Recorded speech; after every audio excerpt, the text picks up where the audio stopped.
everybody to the night crew. Thanks for joining in with us tonight. We have Lamar Callahan and Michael D. Landingham in here with us already. We might have one or two join us in a few. But we're going to get into talking about some current events and news items. How are you, gentlemen? How are things going today? Going great, going great. Just been a busy day for me. Good. Just been a busy day for me. I hope everybody's doing good as well. Yeah, we've been well. Hanging in there, watching summertime fade away, but it's putting up a good fight. Well, I did say this this summer was the summer of justice, and it hasn't disappointed. But the summer is not over yet. That's true. That's true. Well, we're going to go ahead and dive in and see what we can get into. What do you say? Let's rock. Okay.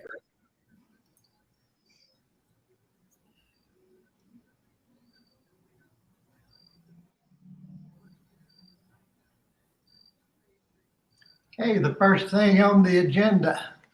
Blinken makes a surprise trip to Kyiv as fatal blast hits Donetsk region. U.S. Secretary of State Antony Blinken arrived in Kyiv on Wednesday for meetings with key Ukrainian officials, including President Volodymyr Zelensky and Foreign Minister Dmytro Kuleba.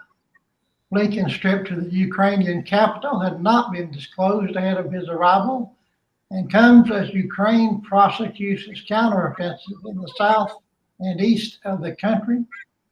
Blinken's visit is believed to be the first trip to Kyiv by a top U.S. official since the counteroffensive began. The trip also comes hours after Kyiv was attacked with a barrage of drones and missiles overnight, officials said, with the southern port of Odessa also targeted. On Wednesday, Ukraine's Air Force said on Telegram that its air defenses destroyed 23 out of 33 air and ground-launched missiles and attack drones that were used against the country, according to a Google translation. Well, that's interesting. So yeah, I was pretty shocked seeing Secretary Blinken there in Kyiv, and my prayers go out to what happened to the families and the people there in Ukraine, the 17 that perished over that horrendous attack. I heard from a few people, especially running for president, Vivek Ramaswamy, saying that he can force Russia to end their partnership with China by giving some territory that Russia annexed from Ukraine. Now, I disagree with that notion. I disagree about giving sovereign territory over to an aggressor. And America, throughout our history of wars and fighting for other nations that want and need freedom or independence, so to speak, we don't surrender that way. We stand for freedom and democracy around the world, even though we're not as perfect, but we're the only beacon of light of freedom in the world that can put up a fight. There is a way to find peaceful solutions in Ukraine, but not giving up territory or anything like that. But going back to the original agreement, I believe that Ukraine should be free, should make their own choices and live their own lives without any kind of animosity from any other actor. But the whole thing about Ukraine joining NATO has pretty much put Russia to fight Ukraine. That's mainly the only reason. And also what Putin wants is the old Soviet Union back. So we got to open up negotiations, because we can feed Ukraine all the weapons all day, every day. But Russia is a nuclear power. They have more nuclear weapons than any nation on this planet. But we got to find a common solution to this problem. And if we could just delay Ukraine joining NATO, they can join the European Union. Putin said he had no problem with that. But joining NATO, that we could say that we can said we will not allow Ukraine to join NATO at this time, that can open the door. Probably that conversation has happened. We don't know, but we got to do something because we can keep sending weapons to Ukraine, but as long as Putin can go to North Korea and get resupply of their weapons, artillery shells and whatnot, we're never going to defeat them off of the battlefield with Ukraine. It'll be a long fight. But we can accidentally end up in World War III. So we got to find new leadership in order to find common ground and common solutions, but not giving up any territory, but making a promise that Ukraine won't join NATO. That would be the only thing I can see that I can bring peace. Thanks, Michael. Welcome, Bob. Hi guys, how you doing? Doing well. What do you think about that? Great, Bob. Hi Lamar, hi Michael, Steve. I think we should be out of there. I don't think it's serving on our interests at all. Yeah, I agree. Lamar?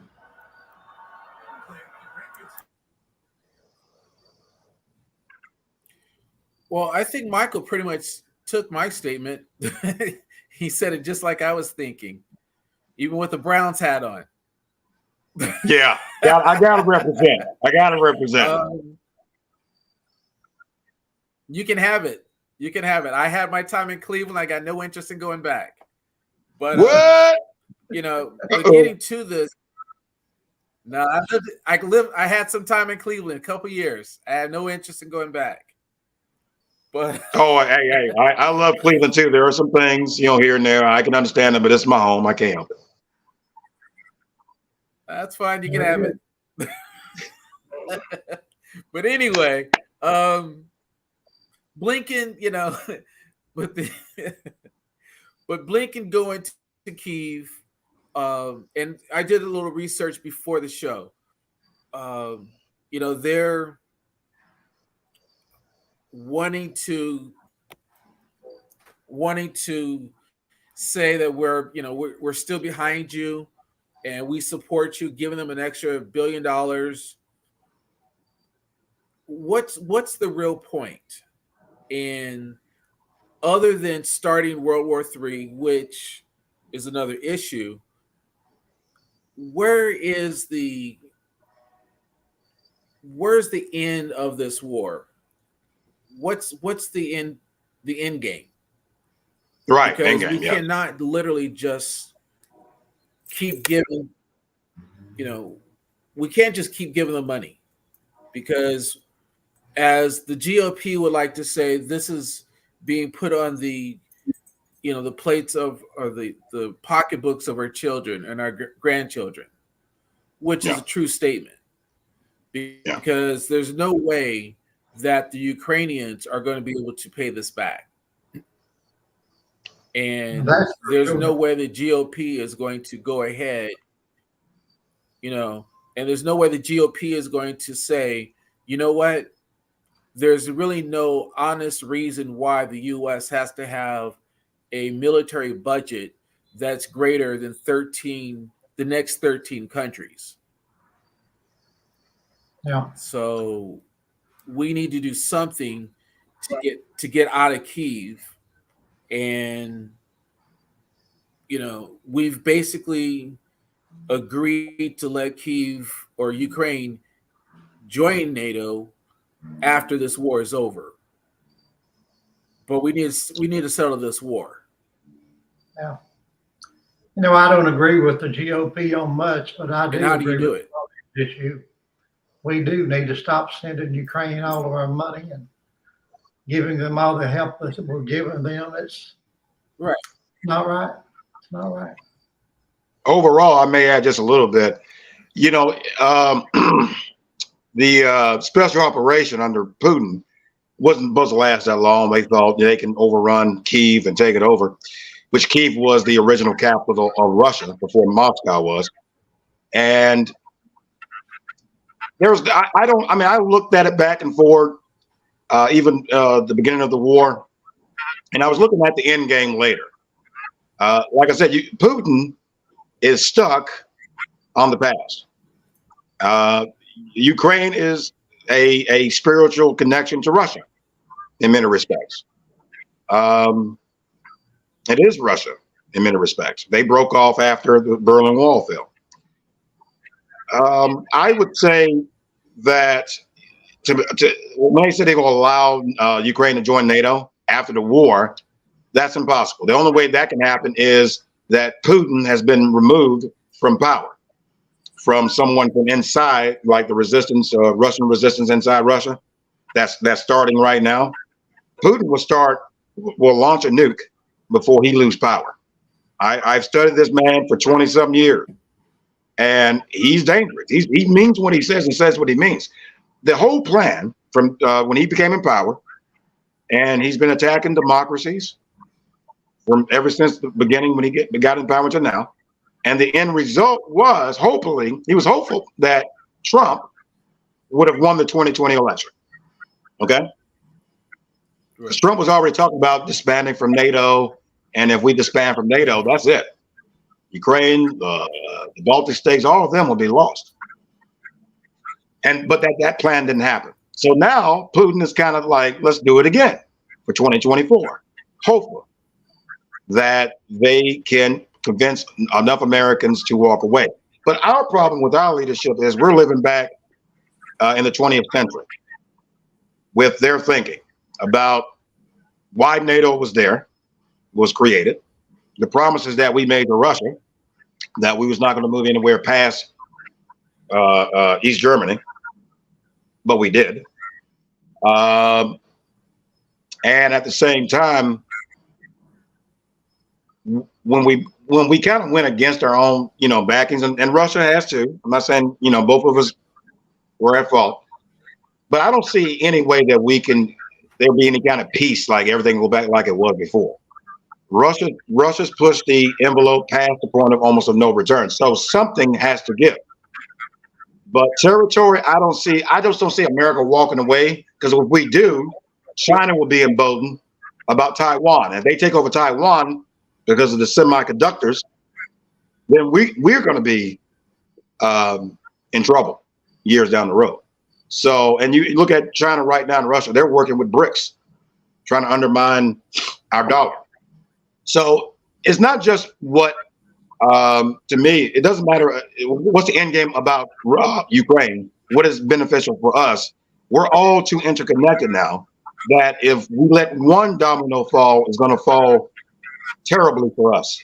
So, but like I said, the older folks that are in power right now, they're thinking with 20th century thinking that cannot handle our 21st century problems. So we got to have somebody of this generation understand that they lead the way for change. That means these older guys like Trump and Biden need to get out of it and let some younger people in there. Oh yeah, I mean, not just that, not just them. It's the Senate Minority Leader. I mean, all those old heads. They need to get out there because they were part of the Cold War and all that back then. They was young, and they've been in power all that time and haven't not developed or changed. And they're still thinking back then, just like Putin thinking. And what's the old lady in the wheelchair that's 90-some years old? Feinstein, is that her name? I mean, she definitely needs to. And we got to change with it. Sorry about that. We got to change with it. Yeah, definitely. Yeah. Okay. Anything else on that subject before we move on? Yeah, Steve, if you don't mind me asking Michael, what do you think, Michael? What branch were you in?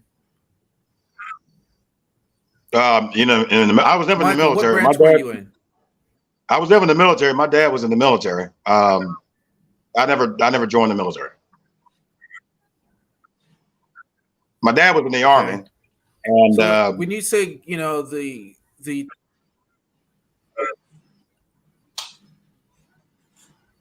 one more time, say it again.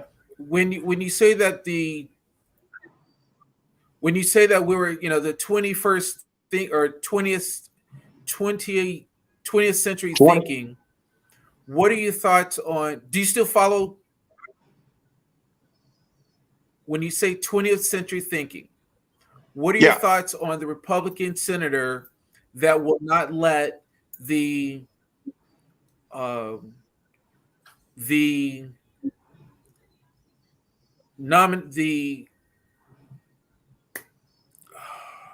You mean McConnell? the promotions go forward?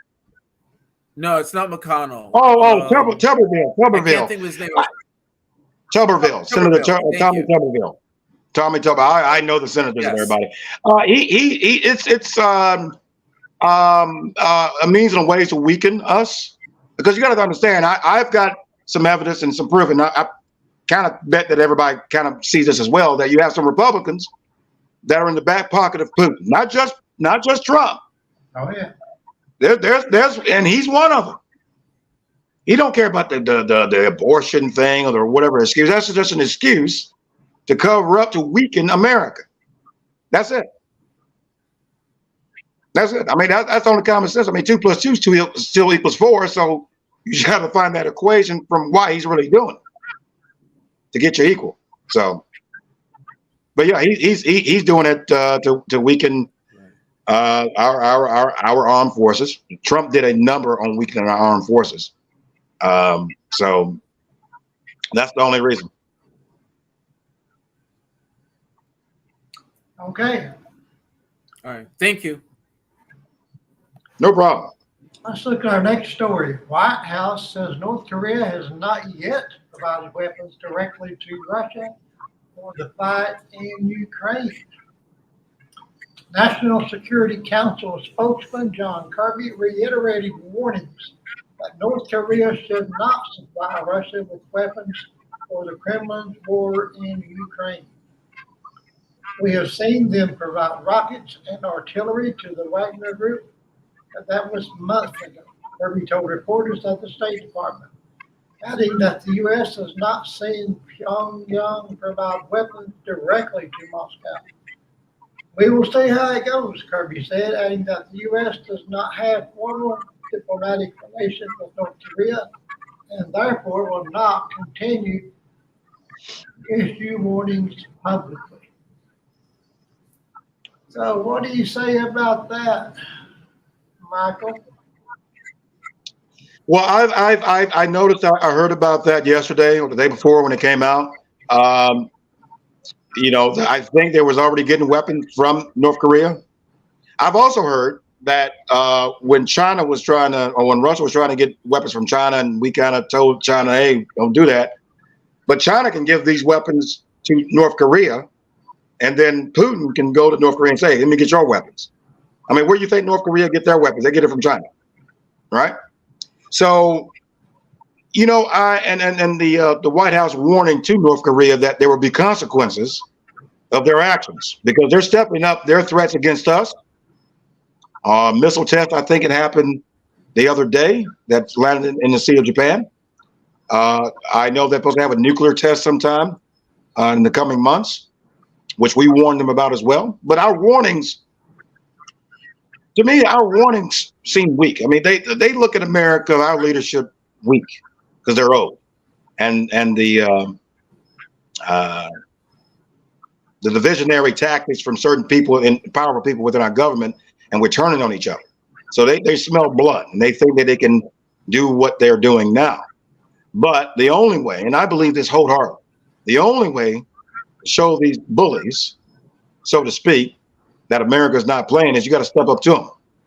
Just like Vinnick said, you got to slap them in the mouth and let them know. Because if we continue to show weaknesses, they will pounce on us. That's why they're working so hard to try to divide us from within, to defeat us from within. So what they're doing now is like throwing their thumbs up or their noses up to America and say, oh, America ain't gonna do nothing. They're not gonna do nothing. Look how divided they are. All we gotta do is just keep at it, keep putting people in power that can take the power away from the American people and weaken their resolve.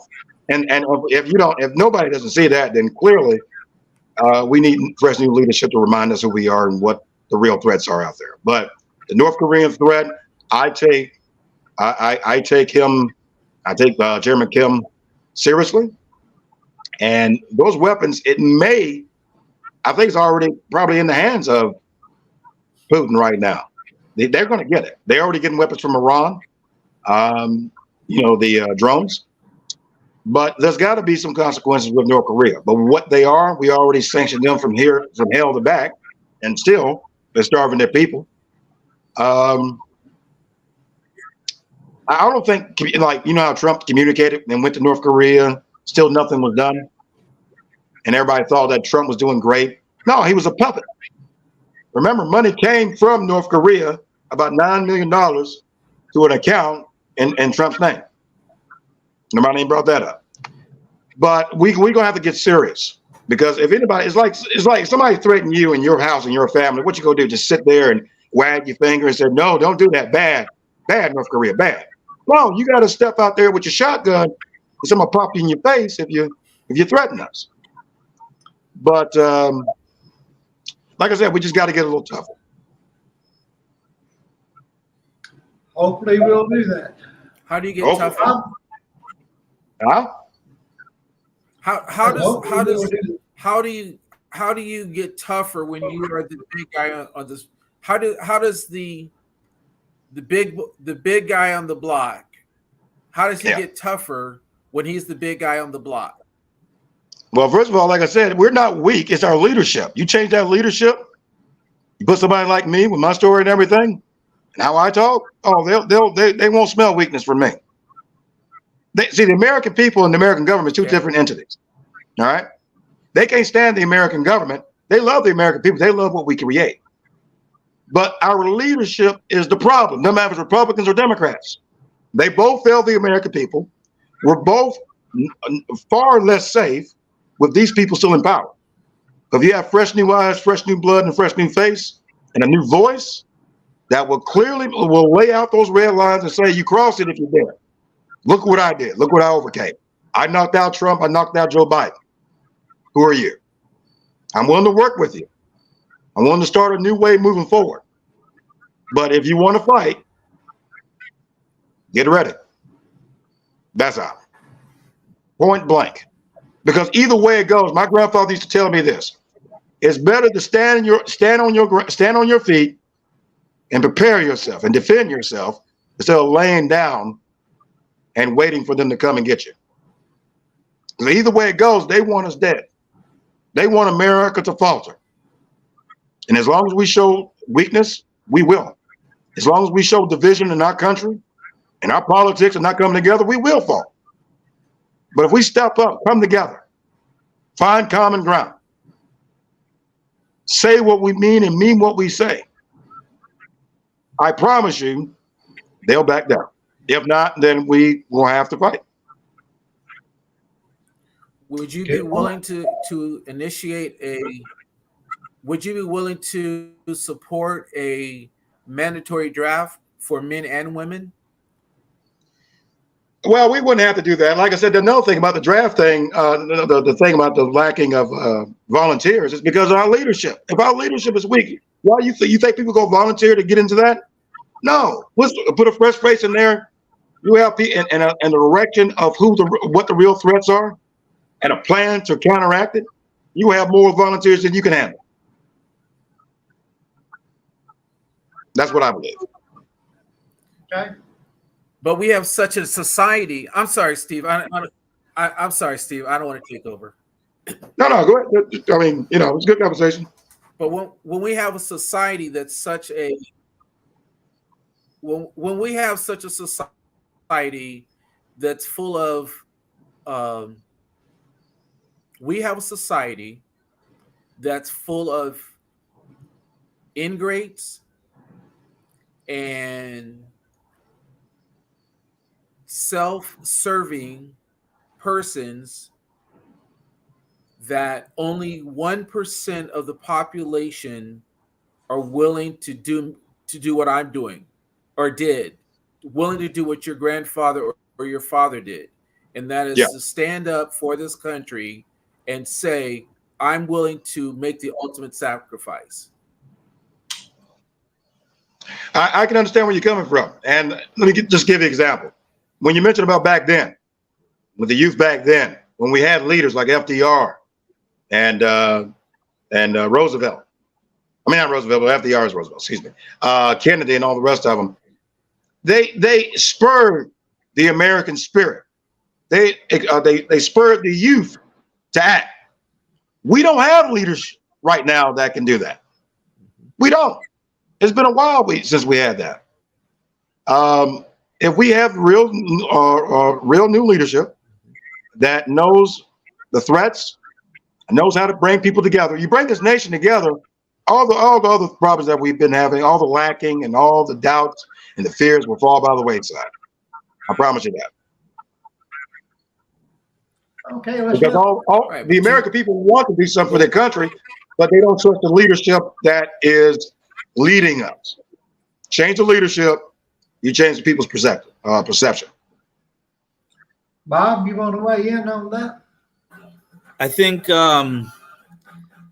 if handled the right way, North Korea can be dealt with.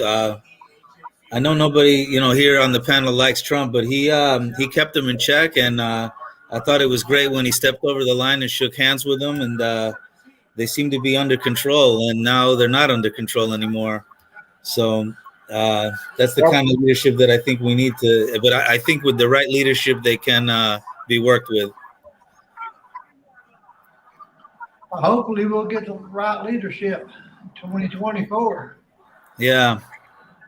I mean, and don't get me wrong, I would like to work with the North Koreans if they're willing to unclench their fists and open up a hand of coming together. But they gotta take care of the people better. That I believe new leadership would be the test. But what you said earlier, sir, that Trump kept them in check. I disagree. North Korea had Trump in check. They was working together quietly. Trump didn't start any wars. You doggone right he didn't start any wars. The war he started was with us, the American people, our democracy. And that's the worst war you should ever have against us. All righty. Let's go to the next item. Biden reveals conspiracy with UAW bureaucracy to block auto strike. For weeks, the United Auto Workers Union has been telling its 150,000 members at GM, Ford, and Stellantis to prepare for a strike when their contracts expire at 11:59 p.m. on September 14th. At the Labor Day parade in Detroit, UAW President Shawn Fain declared that the contract expiration was a deadline, not a reference point. He added that if we don't get our share of social and economic justice, I can guarantee you one thing, come September 14th, we're going to take action to get it by any means necessary. The same day, however, President Biden told reporters at a Labor Day event in Philadelphia that he was not worried about a strike, adding, I don't think it's going to happen. With his remarks, Biden let the cat out of the bag. He revealed what Fain and the UAW bureaucracy have already assured the administration, despite their public statements to the contrary during countless discussions over the last 2 months. In an act of damage control, Fain told Detroit reporters he was shocked by the president's comments, saying, he must know something we don't know. Maybe the auto companies are planning on walking in and giving us our demands. It sounds like maybe Biden might be going to throw the UAW under the bus. Would that surprise you, Lamar? Well, he's supposed to be a union man, and he's supposed to be really supporting the union. Wants to, Democrats are really for the unions. He wants to support the union. I don't know what he has planned, but he's not sounding like he's supporting the union there. Exactly. What do you think, Michael? Well, I can go back to well, to answer your question. I can go back to when the railroad strike happened earlier this year. Remember? And President Biden forced them to go back to work. They didn't even promise that they was going to give them anything. So what he's talking, about the unions and whatnot, he's a union president. No, actions speak louder than words. And what you did what he did with the railroad strike that happened earlier this year, I think he's not going to do nothing for the people, nothing for the unions, but for the businesses. That you give all these tax cuts to these millionaires and billionaires and these businesses, supposed to be this trickle down economic thing. We're not getting it. Then we want to fight for a president that can say that they're for unions, that can do something for the people. But then when they get in there, it's the only Democrat that hasn't done a damn thing. So again, this is why the first 2 times Joe Biden ran, he lost. I mean, he didn't even get through the primary. So I just think, like I said, we need new leadership that is for the people, that is for the unions, and will do exactly that person will do for that person said that. Excuse me, for that presidential candidate to say that he's going to do it for the people, and when he becomes president, he does it. No excuses, no talking about what he just said right here. Like, I'm for the unions, but I'm really for the companies. We need new leadership. The same old is not going to give us new things or give us new ideas or to fix our old problems. So I just think we need a new fresh face for 2024, just because of that alone. I mean, not just because of that alone, but multiple things as well. Yeah. Bob, what do you think? Well, I think pretty much everything needs a total overhaul. I agree that we need new leadership. I know the old ways of doing things aren't solving the nation's problems. They're making them worse. So I don't know much about the union issue itself. I didn't even know about it until you just showed it.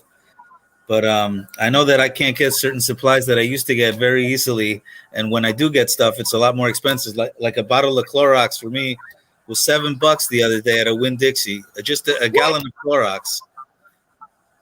It used to be like at 99 cents or something. Yeah, like $1 or something, or $2. Yeah. It's $7 now. Yeah. Oh, I couldn't believe it. Yeah, it's stuck every time you go to the grocery store anymore.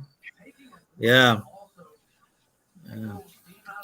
But that's the real truth about President Biden. He's the only reason he became president because of Trump. That's it. If Trump was never president, we wouldn't have Biden. Well, I probably I ran because of technically.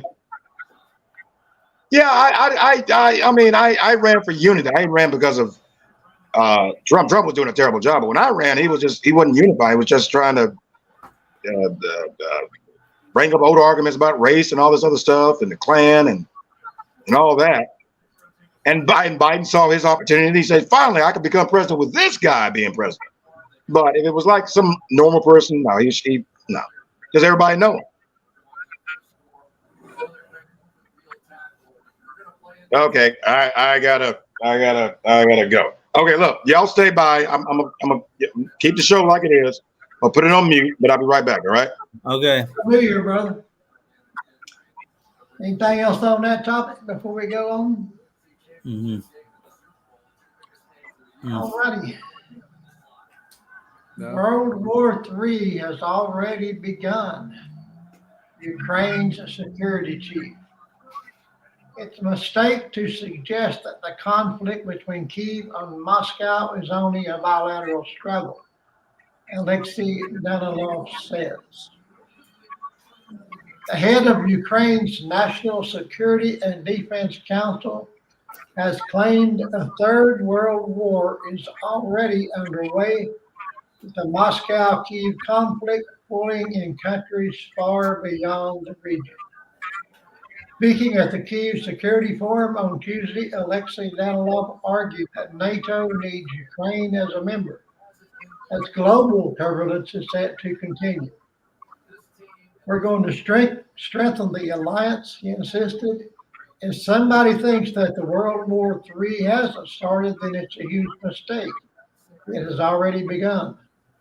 It had been underway in a hybrid period for some time and has now entered an active phase, he said.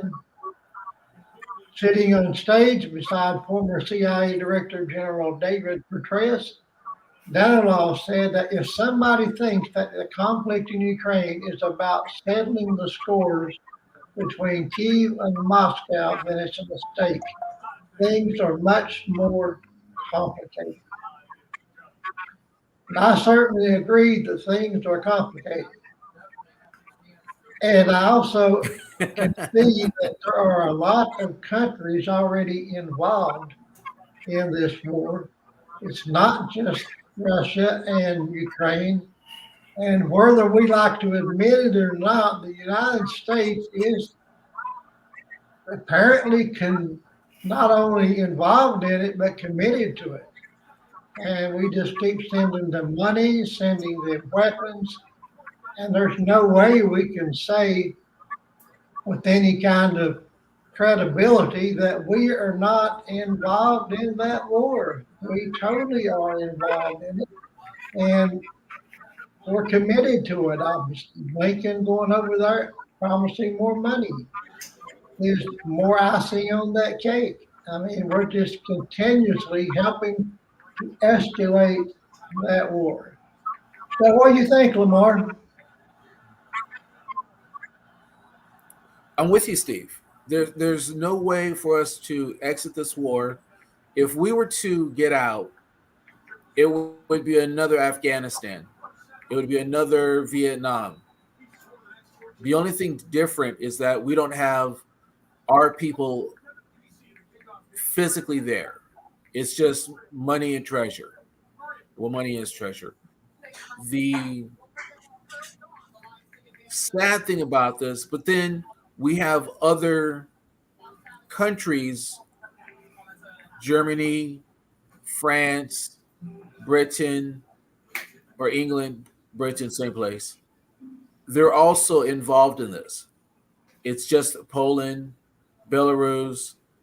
They're also entwined in this. So it is a world war. It's just that it's all being fought by the Ukrainian people. And they seem to be doing a good job. But once one of NATO's persons gets involved or gets on the front line, then I think that's when they will actually claim it to be World War III. So you think it's just a matter of perception That's all. then? Yes. You have to have somebody on the ground for someone else to make that step, because once someone touches a NATO country, then Article 4 is triggered, and then the dominoes, kick in, and then it actually is the world. The world pops up, much the same as when we were attacked on September 11th. The rest of the world pops up. So right now that it's just Russia and Ukraine, it's not a world war. It's just that the world is contributing resources to help fight it strictly between Russia and the Ukraine. Or along with Kyiv, or Ukraine has to, they need more persons, they need more resources, and it's not just equipment. They need people. And the only way they're going to get more people is if persons volunteer. And they've had some people volunteer, but they need more people to actually step up and take it to Putin. And once that happens, you really do have World War III. Because Putin can be beat.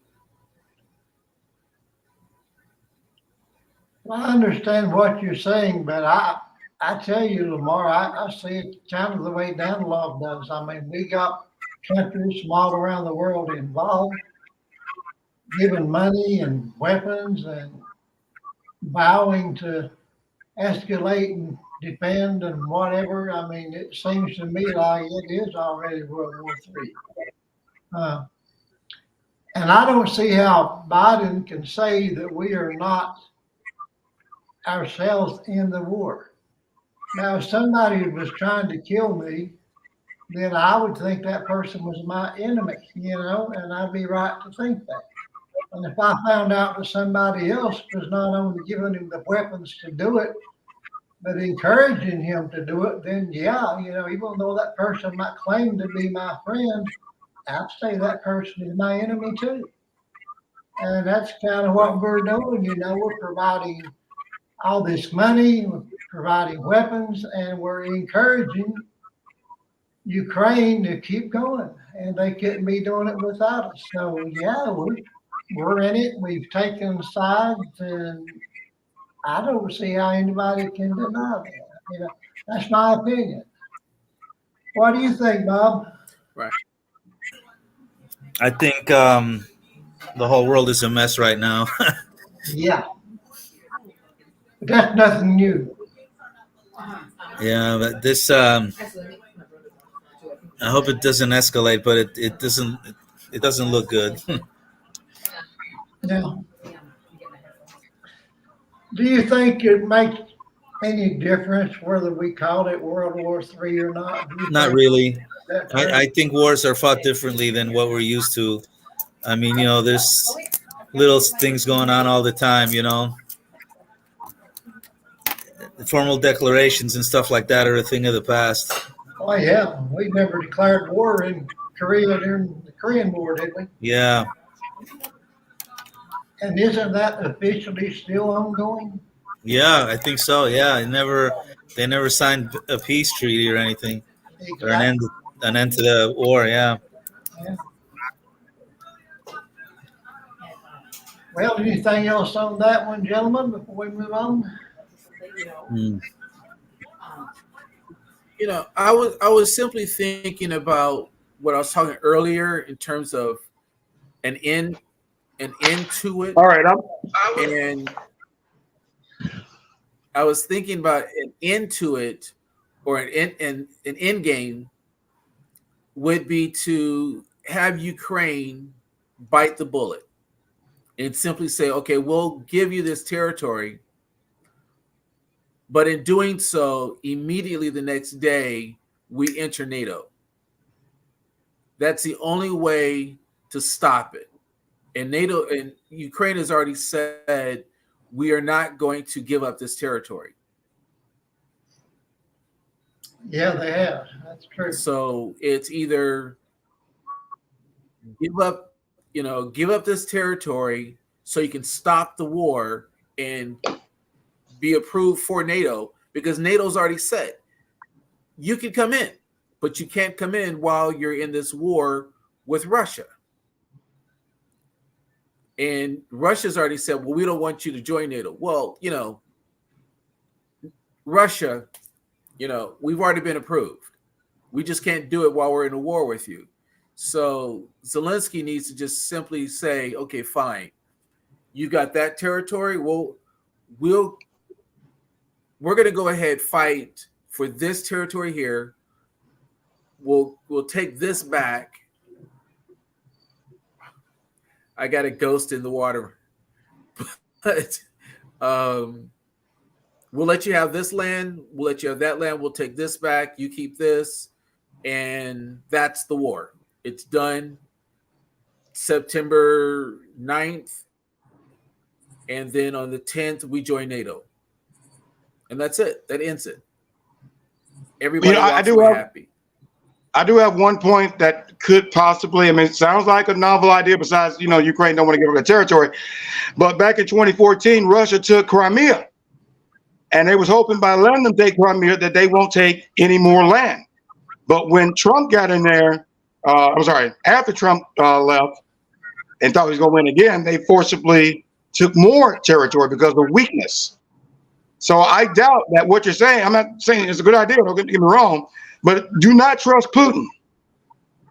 You know, don't trust him.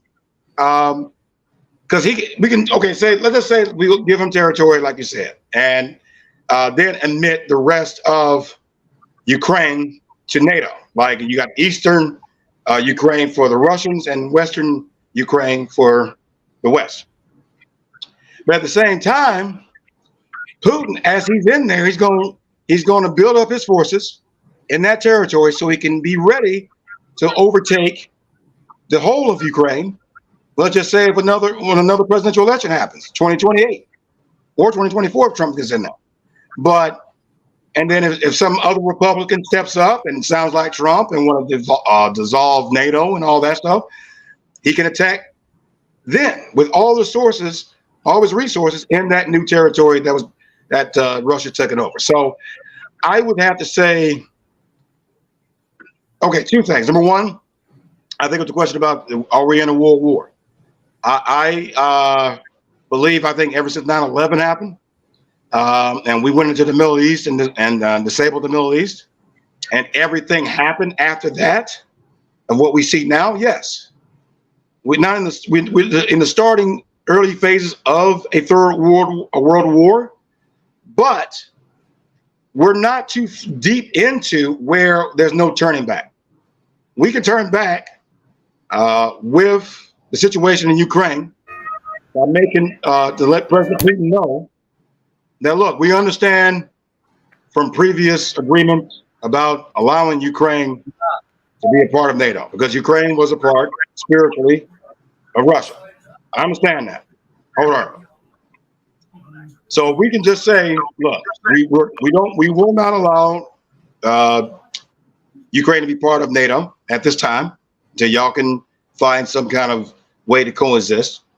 And I understand that some people say, well, all of the atrocities that Putin did, how can he be allowed to be back into the world community? How can we trust him again? And I don't trust him on that. But you have to do something or find some kind of way to say, hey, look, NATO is not against you. All right? Not against Russia. But China, think about this, and I don't know why nobody's seen this or thought about this, but China is in the perfect position to take advantage of the weakness of Russia, what they want, the little territory, what Russia wants, but China wants all that, the eastern part of Russia that's above China. They want that, and they might get it. So I just think that you make that abundantly clear to Putin to show that China is not going to be your friend. They're just making sure that you'll be weak enough that when they decide to take over some of your territory, by them helping you out, you can't say no. And they have to really think about this. This is not checkers. This is world chess. And if we don't do something soon, we're going to walk ourselves into World War III.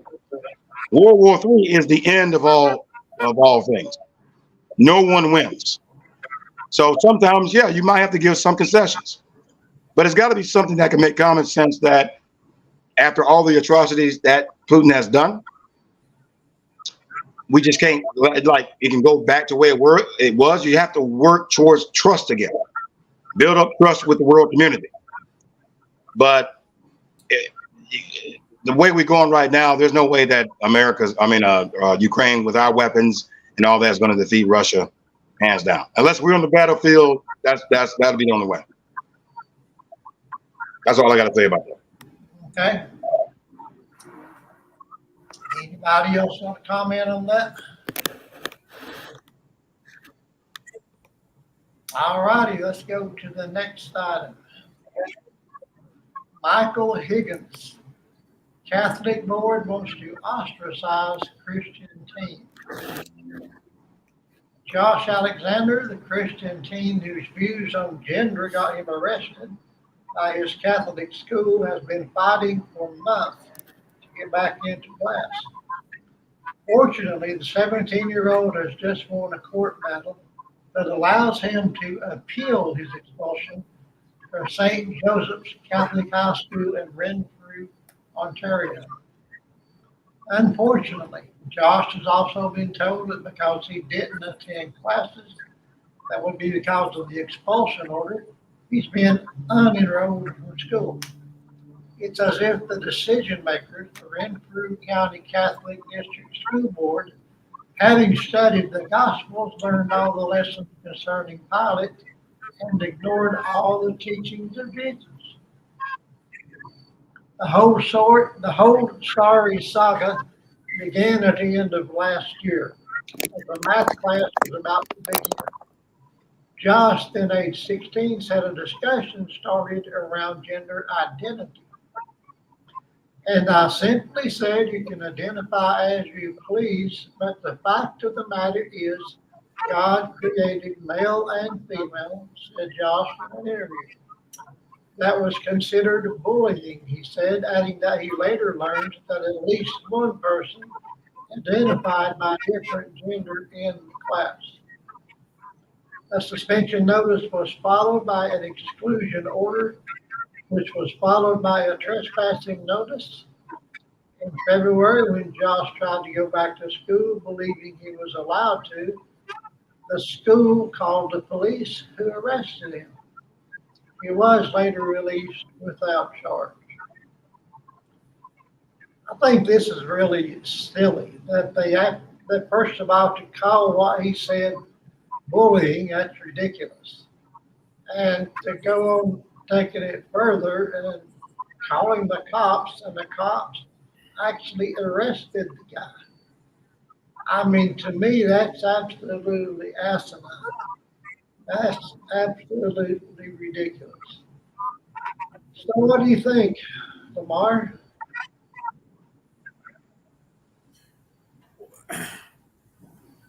Steve, this is one of the dumbest stories, and I feel sorry for the young man.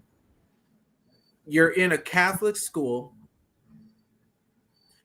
and you take the statement. You're in a Catholic school, and one of the first stories of the Catholic Bible is creation. I believe it's on the sixth day. Yes, the sixth day that God created man. Well, actually created Adam and Lilith, but we'll stick with the abbreviated version, man and woman, which was actually Lilith. But anyway,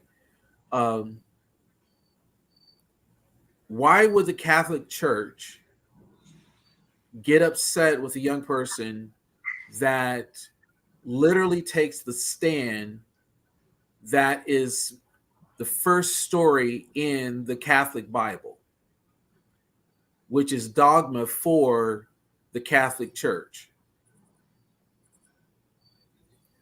Now, we can go ahead and talk about being politically correct, which is what their stance is, what they took, and then saying being bullied, and whether you have a confused, can't go there. Can't go there. I have a whole bunch of emails and words being said to me there. But I'll just stick with where I was saying, that this is a Catholic school. The young man took a position based on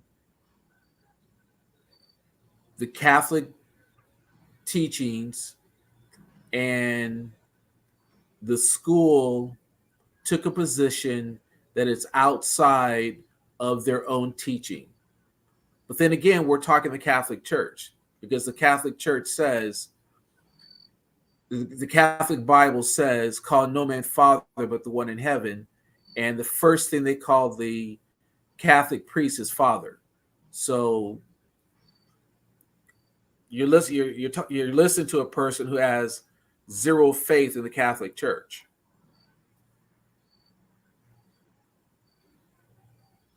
It sounds like you're saying that the Catholic Church is being very hypocritical. And I would agree with you. They were definitely concerned about doing what's politically correct with this situation. Right. The first story in the Catholic Church is creation, and the young man took a creation position Yeah, in a exactly. Catholic school. So why would the school go against their own teachings to a child in their school adhering to the school's teachings? And he's in trouble for listening to the teachings of the church, of the school, and he's in trouble. It's a crazy mess, no doubt. I I guess don't they were understand it. concerned about a lawsuit. Wouldn't you agree?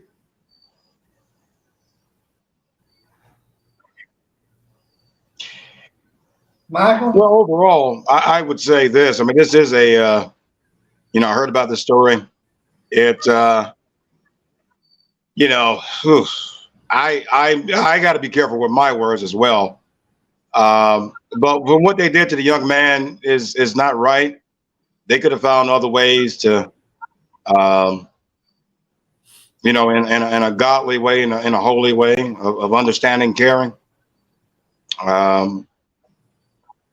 Now, Jesus wouldn't. I don't think Jesus would act that way towards anybody. And I think we lost the teachings of Jesus on all spectrums. Not every church, not all parishioners, but in some major churches, in some major religions, they've lost their way. Yeah. And then when a individual who is trying to find themselves and learn and love and grow in what they believe of who they are and who they want to love. The main thing is the issue is love. And I know the Old Testament teachings and whatnot. I understand all that, but as a candidate for president, I who am I to judge or point out this and that about who you love or what you are? It's about caring and understanding from where you're coming from, treating you as an equal, respecting on how you feel and what you believe in your heart. The only thing that I've learned, my grandmother taught me and brought me up in church, was this fight, this battle of yourself and learning and growing is between you and God. And you don't need my validation, church validation, or anybody's validation but God. And when you have, and you mentioned about the Catholic Church, and I will be careful about this. There were some actionable repercussions with some priest in the Catholic Church that abused young boys. Oh, yeah. And messed their whole lives up, talking about God this and God that. And I'm not talking about the whole church they believe in that, but there's certain individuals.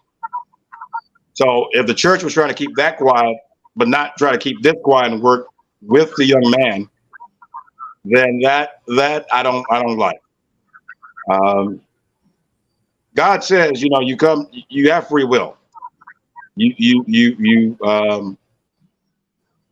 You love and try to understand one another. That's the only way change can take precedent, can take hold. But if you just point and blame, just like if you point at somebody, remember you got three fingers pointing back at you. I've learned that. So we got to be very mindful and careful on how we treat our other brothers and sisters who all they want is love. And they're trying to find their best way of trying to find it and show it and get it.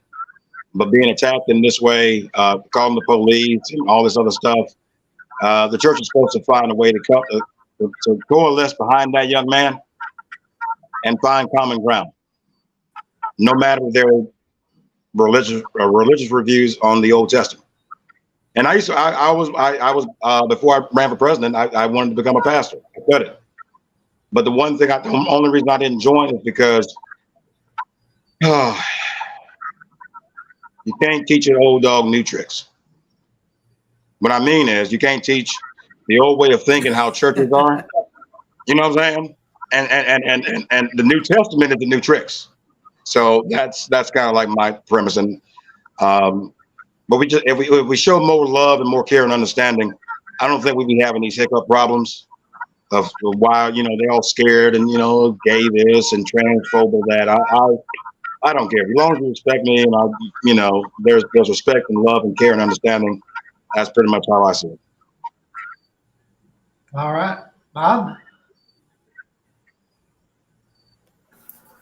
I don't know, man. Everything just seems to get weirder all the time. I think that's just a societal thing. Before, boys were boys and girls were girls, And I don't know. I think there's so much confusion out there, and people are looking to be accepted in different groups. So, especially when they're young like that, they're confused and they get led astray. And that's bathrooms aren't even private anymore. So, it's just a breakdown all the way around. Hopefully it'll come back to the way it was. We'll see. But the reason is a lack of love. You know what I'm saying? Yeah. Just in the home. It's just you may have a mom and dad, but are they really acting truly like your mom and dad, or are they still acting like you was how they were living their lives before you were born, still in the streets, still doing this, still doing that. So without love, and they look for love. So you may lead. I wouldn't call what they do lead astray. I wouldn't do all that. I'm not here to judge. But the main factor of all of this is lack of love, finding love, and once they get it, this is the only love they know of. You know what I'm saying? So, you look at it that way. Yeah. Oh yeah, and that's the kind of president we need that understands, that can bridge the gap between the divisionary tactics that some of these powerful people are doing. And I believe I have the answer. With the Lord's help. All righty. Anything else on that, gentlemen, before we move on? All righty. Russian missile strike kills 17 and wounds dozens in the Ukraine's Donetsk. A Russian missile strike, a crowded outdoor market in Ukraine's eastern Donetsk region Wednesday, killing at least 17 people, including a child, and injuring 32 others. It was one of the deadliest attacks in Ukraine in months. Diana Kodak, who works in a pharmacy next to the market, described the attack. He said one woman walked into the pharmacy on her own. Her arm and leg were bleeding. She had a big wound on her arm. Another woman was scared inside my shoulders. She had one open fracture and bone was sticking out of her leg. And in Russia, officials say one person was injured and at least 3 buildings and several cars were destroyed as the Ukrainian drone struck Wednesday near the headquarters of Russia's Southern Military District Command in the city of Rostov. So both sides are shooting missiles, but Russia obviously continues to target civilians. They continue to target residential areas, and they're trying to terrorize the population of Ukraine and doing a very good job of it. So, to me, what Putin is doing is just a totally evil thing. It's not just a military thing. This man is evil at heart, and he just wants to kill and terrorize, and he's definitely a terrorist, in my opinion. What do you think? He pretty much Putin with the attacks on the civilian population. He's going back to the old ways by breaking up the Ukrainian people into 2 encampments. One, refugees, right? So he don't have to have some kind of house by house, street by street fight with the citizenry, giving them weapons and whatnot. That was his hope, but there were still people like mothers and grandmothers and grandfathers, getting guns, making Molotov cocktails before we gave them full of our weapons and our tanks. But these Ukrainian people, I mean, anybody, it doesn't matter who you are. If you have freedom, you're used to freedom and all that, then some bigger country wants to take you over. I think if somebody were trying to take us over, I think everybody in America would join up, get their guns and fight. I mean, we will do that. That's us. But every human being on this planet will do that. Every one of us will. We will stand up. We will fight, because it's better to stand and fight, then die, than lay down in slavery and then get taken advantage of, then die. That means your hands, your life, your purpose, your whole existence belongs to somebody else. And as human beings, we don't oppressed people don't stand for that. But that's why we got to continue in some form or way or degree without pushing the envelope to World War III. Because if we just step back, and I know we're spending money, and we're not spending money just for the Ukrainians, but we're spending money for all of us, all free nations around the world. The battle between good and evil is there.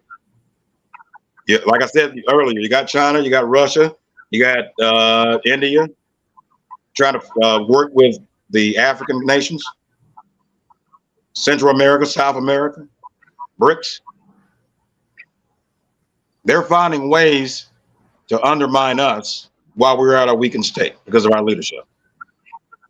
We need to understand and wake up to the realization that America is almost on its last leg because we're standing divided. And the world needs America, because what do you think America would be, or the world would be out, how the world would be without America when China and Russia take over? Let's just say they found a way to defeat us. Trump came back into power. We're left NATO. Ukraine is butt naked by itself. Then Lithuania, the Baltic states, all those countries will be taken back over.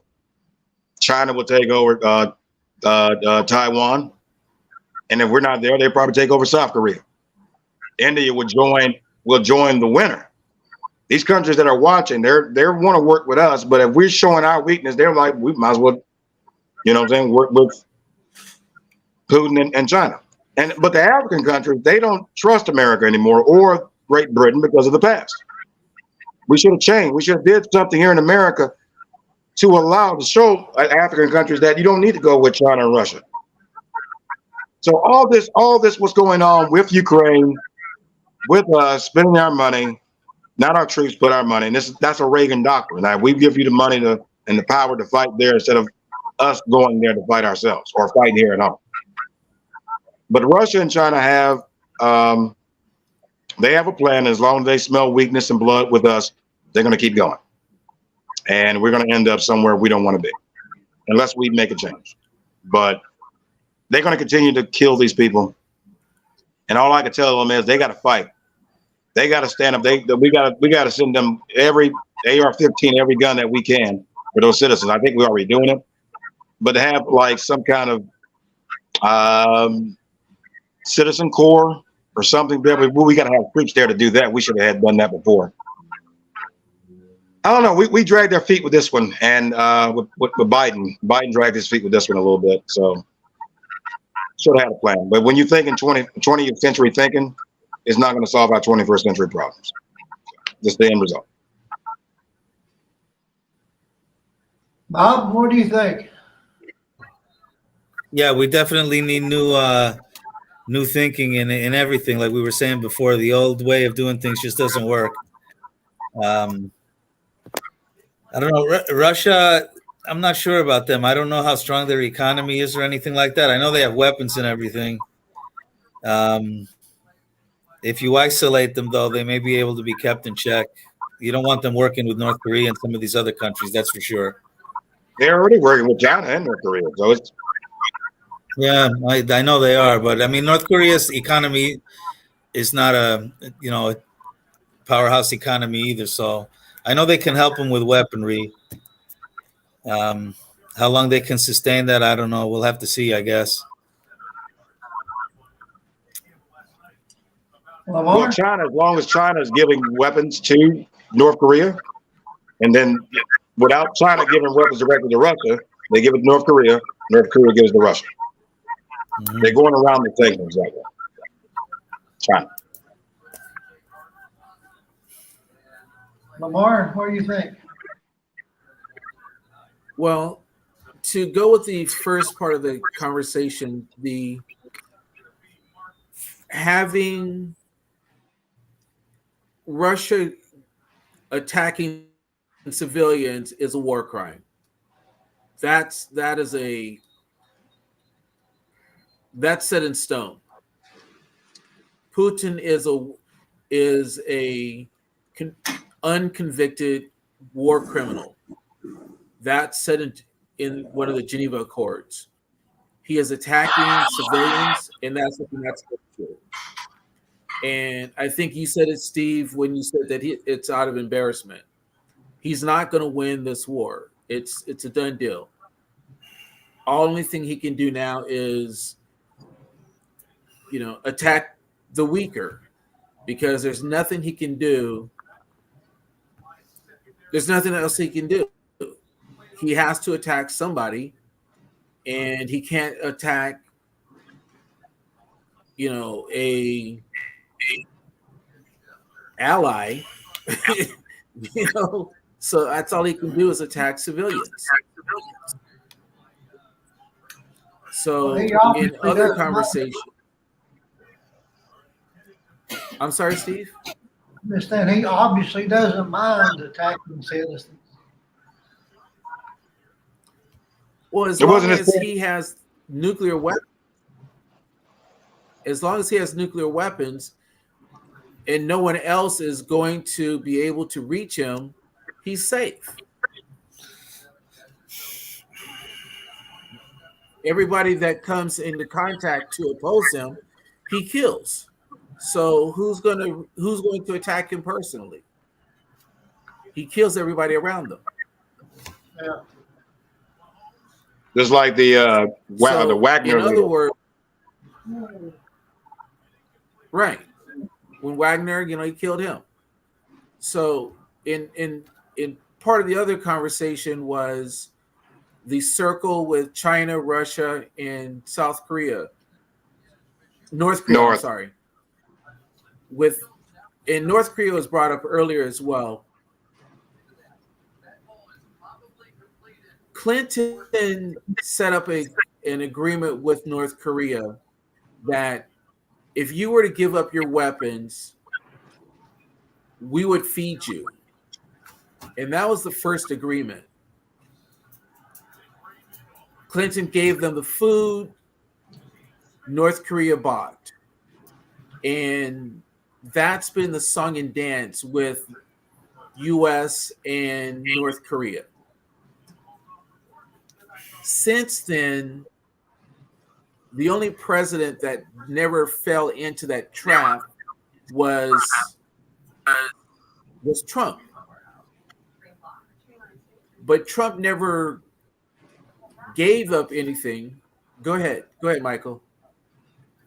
No, I just want to point. You go ahead. I want you to finish your thought. I just said that point to remind me. Oh, okay. Well, the thing is, Trump never fell into that trap because he's on the side of Kim. He wants to be thought of as an autocrat, as someone who is strong like that. And when you have that type of mentality where I can rule over everybody, and that's why he kept saying he's such a great guy, we get along. The same thought that he has with Hitler and Mussolini. The same thought he has with China, one-man rules. That's where you have with Trump and his thinking with other leaders, with Marcos in the Philippines. This one guy controls the whole country.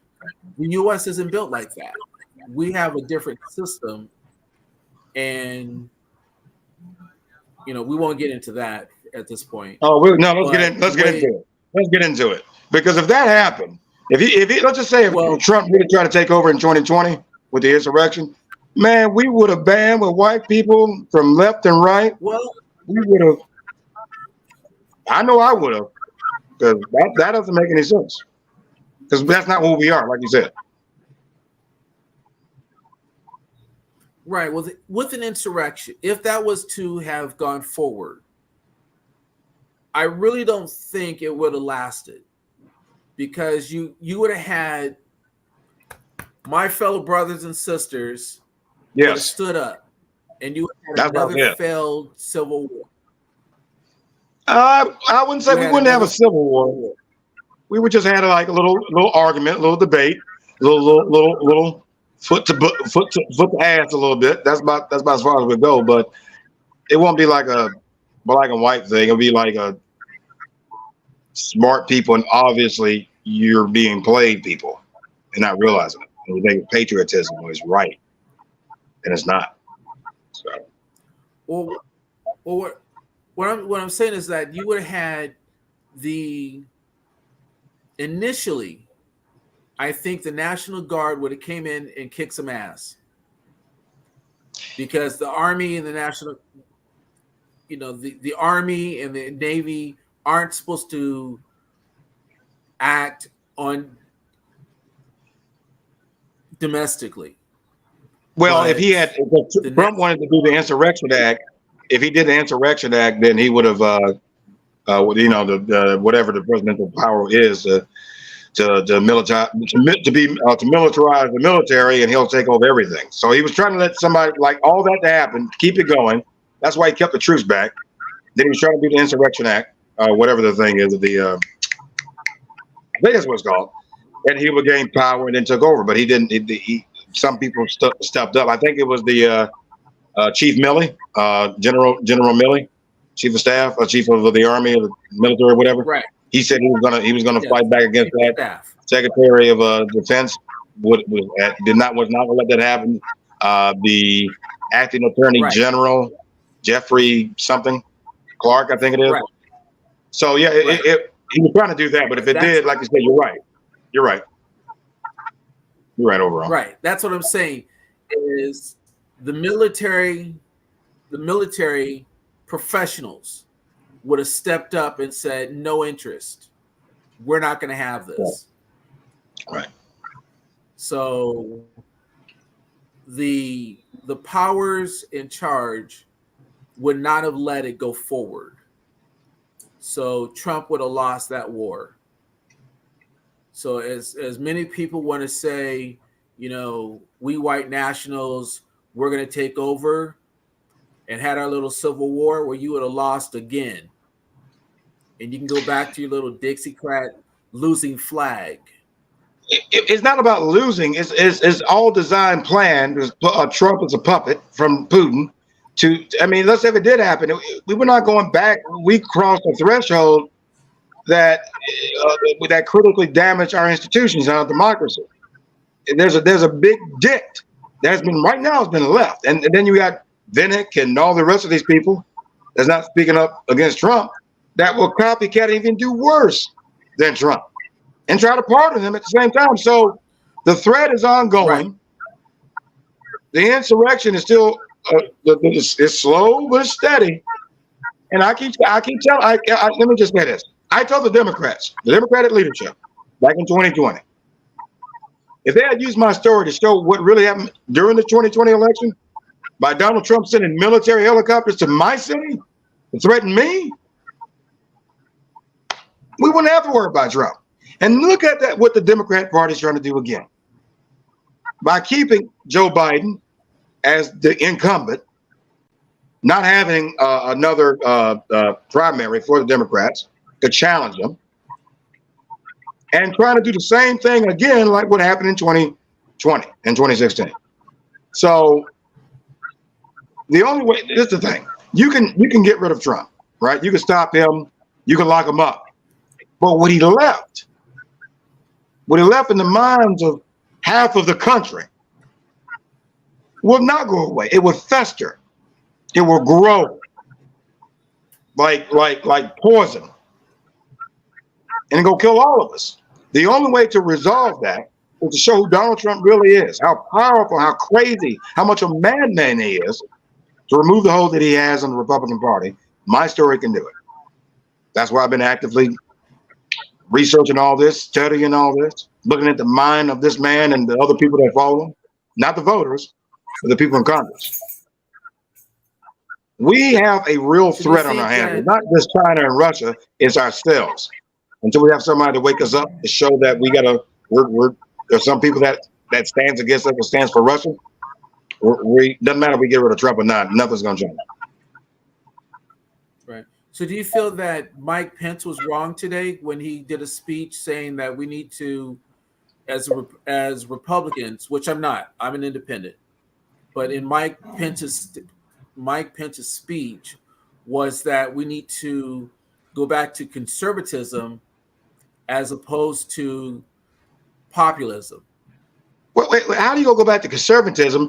And they destroyed it. They allowed Donald Trump to destroy it. The conservative movement is dead. Don't get me wrong, family values, strong military, fiscal responsibility. That still should be, that's the main thing about Republican and the conservative movement.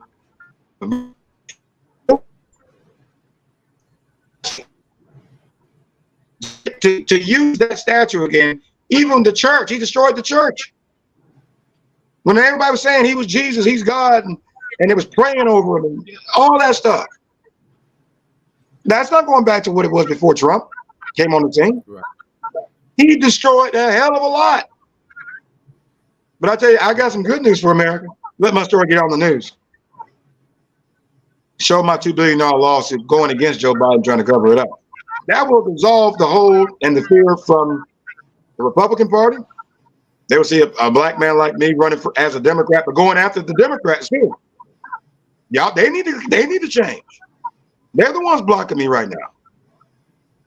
It's fun. You don't know too much about my story, but from my perspective, I see the reality of the real threats that we're facing in a whole new light. And that's why I'm so, adept in knowing this and knowing that, saying this, saying that. Might be right, might be wrong, but in most instances, what I've been saying, I'm been on point. But we got to show who Donald Trump really is. He's willing to kill citizens by sending the military. That's all you got to show to these people. They will leave him alone quicker. If not, then I guess it's okay for a president to threaten black people by using the military. That will start a whole nother thing that America cannot afford. And they know that. Well, let's hope it doesn't come to that. I'm praying. It happens. That's the only way I see it. My story can kind of awaken the American spirit and say, hey, wait a minute, this ain't right. Oh, I see now. Wait a minute. I'm not talking about us. I'm talking about people that still holding on to Trump, even the people in Congress, even the people that are running for president on the Republican side that still said, I'm gonna do what Trump does. They would have to drop out immediately. Now you know why I'm not on the news, because they know what's going to happen. I hear you, bro. All right. Anything else on that topic, gentlemen? No, sir. All righty. Let's go to the next one. UN to end food aid for another 2 million Afghans as 15 million face hunger. The World Food Program says it will further slash the amount of humanitarian assistance it provides to Afghanistan, where more than 15 million people face severe food insecurity. WFP Afghanistan Country Director Hayes Theo Wee Lee blamed the lack of funding for the latest cuts, which will see the UN agency provide emergency food aid to just 3 million Afghans. Host Lee said this month we're having to reduce another 2 million. That means 10 million people that we have served previously and who need assistance are going to bed hungry without any food assistance that WFP is able to provide. We'll have more on the humanitarian crisis in Afghanistan, as well as Democratic Republic of the Congo and elsewhere, later in the broadcast. We'll speak with Jan Eaglin, Secretary General of the Norwegian Refugee Council. I think we've really done a big deal of harm when we left Afghanistan the way that we did. We've really done a lot of harm leaving him when we did. So I'm really saddened to see this whole food humanitarian care going away. That's just horrible. What do you think about that, Michael? Well, yeah, I agree with you, Steve, 100% on how we left is another show of weakness from our leaders. And this comes from President Biden. If you want to see an 80-year-old man leave from a fight, that's what you just saw. Especially. Well, I wouldn't say all 80-year-old men. I ain't gonna do that. I'm sorry. Well, that 80-year-old man did it. Let me just say that. But the way we left, we still left Americans there. We didn't have a plan. We just rushed out. Well, President Trump made the decision, and we had to abide by it. I'm like, well, Trump started January 6th. Why would you still follow anything or any agreement that he made with our enemies? That's a duh to me. I would not have left Afghanistan that way. I would have brought more forces in order to get all Americans out and to make sure that we have a program for food, especially the starving people there. And it's not helping with the grain shortage and the blockade from Russia coming from the grain from Ukraine that Russia is blocking. That's what they call the world's breadbasket. Didn't know that until the war started. But yeah, we left the wrong way. To go back in there now to try to do something, hopefully the World Bank or whatnot, it's going to be difficult. But I'm not going to say we got to do something. Anybody starving and whatnot, and we were there. We try to bring those people some kind of balance, some kind of peace, and now they're just chaos and just in the streets. And this is not going to get any better. I mean, there's going to be more countries that are falling because of food shortages, because of the heat. And that's why I say we're wasting our time fighting over land when we're killing ourselves over heat. The heat's killing us. That's why we need new leadership to find new ways to come together. I got to run. I'll see you guys next time, all right? Hey, Bob. All right, take care, brother. Bob, have a good night. All right. So overall, yeah, we got to find new ways, but we got to stop having the same old arguments, to have the same old fights, because all we're doing is hurting each other at the end. That's it. The earth will recover, but we're dead and gone. So if we're supposed to be intelligent and whatnot, then let's, and we are, don't get me wrong, just the old generation still want to hold on to power. But we let new leadership come in, then I know we can make real change possible. But if this is going on, it's a tragedy. 2 million people or 10 million with no food assistance. Lord have mercy. That's just I've been hungry. I back then growing up, I've been hungry during the Reagan years. So I know about hunger, but they haven't eaten days, weeks, can't feed their kids, their family. I just can't. I can't imagine. Yeah, it's horrible. What do you think, Lamar? Well, I find it interesting that we can't find enough money to feed brown people, but we can find money to kill Anglos. Yeah. Good point. Well, again, I agree with that. That's why we have, like I said, 20th century thinking and not handle our 21st century problems. But go ahead. I'm sorry. No, I'm with you. No, that goes back to what I was saying before. I said this previous shows where Captain McCain, his whole mantra was bomb, just bomb them. His whole answer to everything was bomb all countries that had color.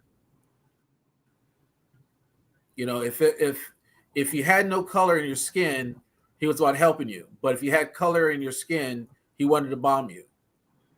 Everything about the Middle East was to bomb you, other than Israel. There was never a statement of diplomacy. It was simply, let's make a parking lot. Well, it's mainly about oil and diamonds. Well, in Africa, diamonds and oil in the Middle East as well. That's bomb, bomb, bomb, bomb, bomb, Iran. Right. But still, the thing is, it's all about taking from other people. When is it ever enough? For people that want more money and more power, nothing is ever enough, unfortunately. I mean, this world can supply all of us, but we have greedy people that take all the resources and they sit on it like a hen on a bunch of eggs, thinking it's going to hatch something, but nothing. While we out here starving and the world falling into disarray. That's not how. Oh, I know capitalism and money and all this is supposed to be fair. If it's supposed to be fair, everybody should be rich. So that's a lie. But we're supposed to be sharing our resources, working to make ourselves better, to grow, to make ourselves better, to make sure that we're better, so we can give our kids everything that we didn't have, and make sure when they get grown, they're better, and the cycle continues. We should not look at money to be the be all end all. Yeah. It's I don't know. Let me just say it this way. I was raised on Star Trek, and so in the future of Star Trek, you got the utopia where there's no money. There's always everybody has a job or a purpose. They want to get up and do something for the betterment of the human race. I love that. That's who we are. And that's why I love Gene Roddenberry. He got that idea off of seeing the potential of human beings. But when we have greed in play, I mean, you can have all the money, you can get all the money in the world. Where the hell are you going to go? That is why you see them people building them spaceships. Where are you going to go? Right. God made this planet for us. Where else in the universe is better than here? So I just think there's a limit to all the rich getting richer. We already went past our limit. The poor getting poor. We're damn near dead. Yeah. So we need to change. And Atlanta Health President will make sure with the right team, right organizations. I believe we can do it. But this is our time to do it. Because if we don't, we will not survive. Well, I got an organization for you. Hit me. We'll talk when you call. Yeah. Oh yeah. We'll negotiate. We'll start the conversation. Gotcha. All righty, next on the agenda. Fears of escalation grow as dozens die in SDF militia fighting in Syria. Ongoing fighting that erupted between Arab tribal militias and members of the Kurdish-led Syrian Democratic Forces in northeast Syria last week has killed dozens of people as fears of further escalation grow. The fighting started in parts of Deir ez-Zor province after the SDF detained the senior commander Ahmad al-Jibil, better known as Abu Khawla, who was accused of corruption. Arresting Abu Khawla angered the rest of the Deir ez-Zor military council, a militia that had fought as part of the United States-backed SDF since 2016 in its years-long battle against ISIS in Syria.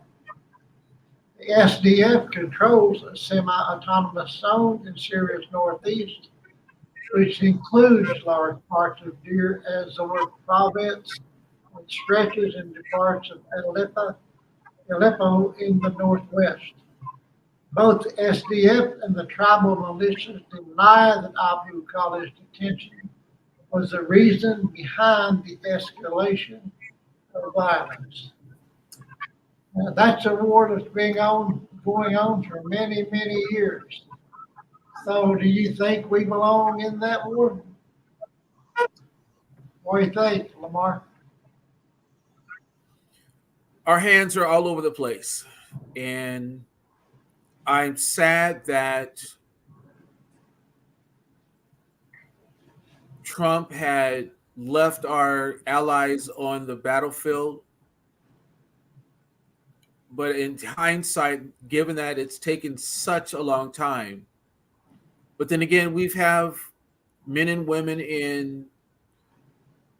in battle zones that just aren't fighting at this point. So whether they're there or not, fighting and not fighting, it's still the same place. Still, it's just in a different location. But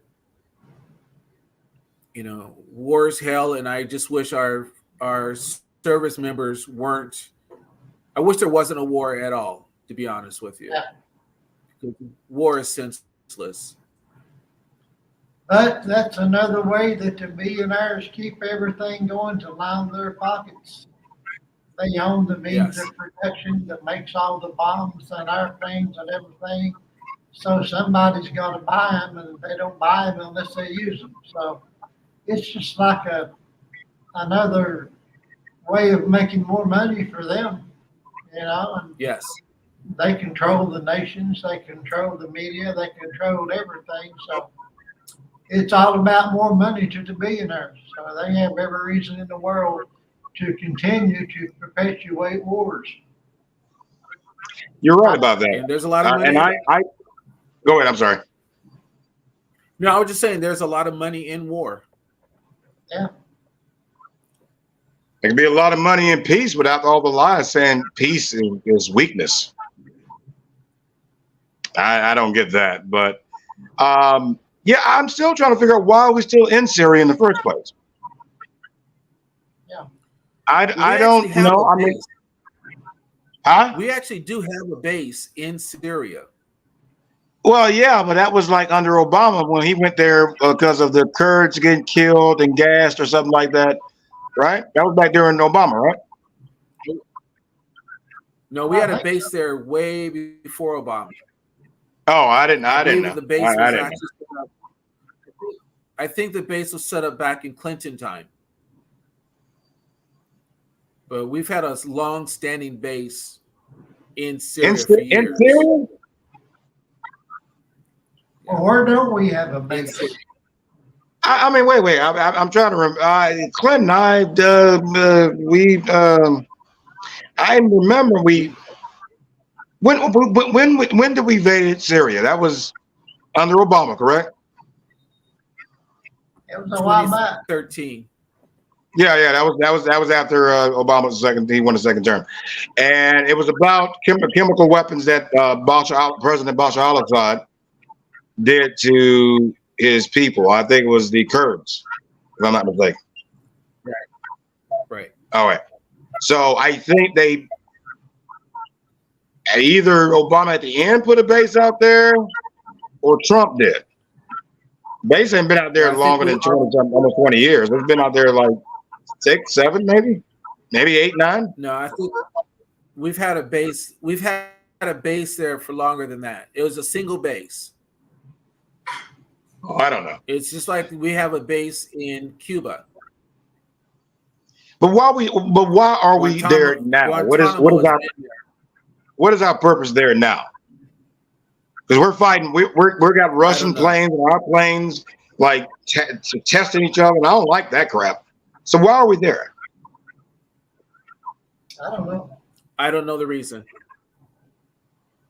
So why can't we not leave? The only thing that I know that they're there for, when Trump was there, when he kept them there, it was for the oil, because he said that. Remember, Trump said that, for the oil.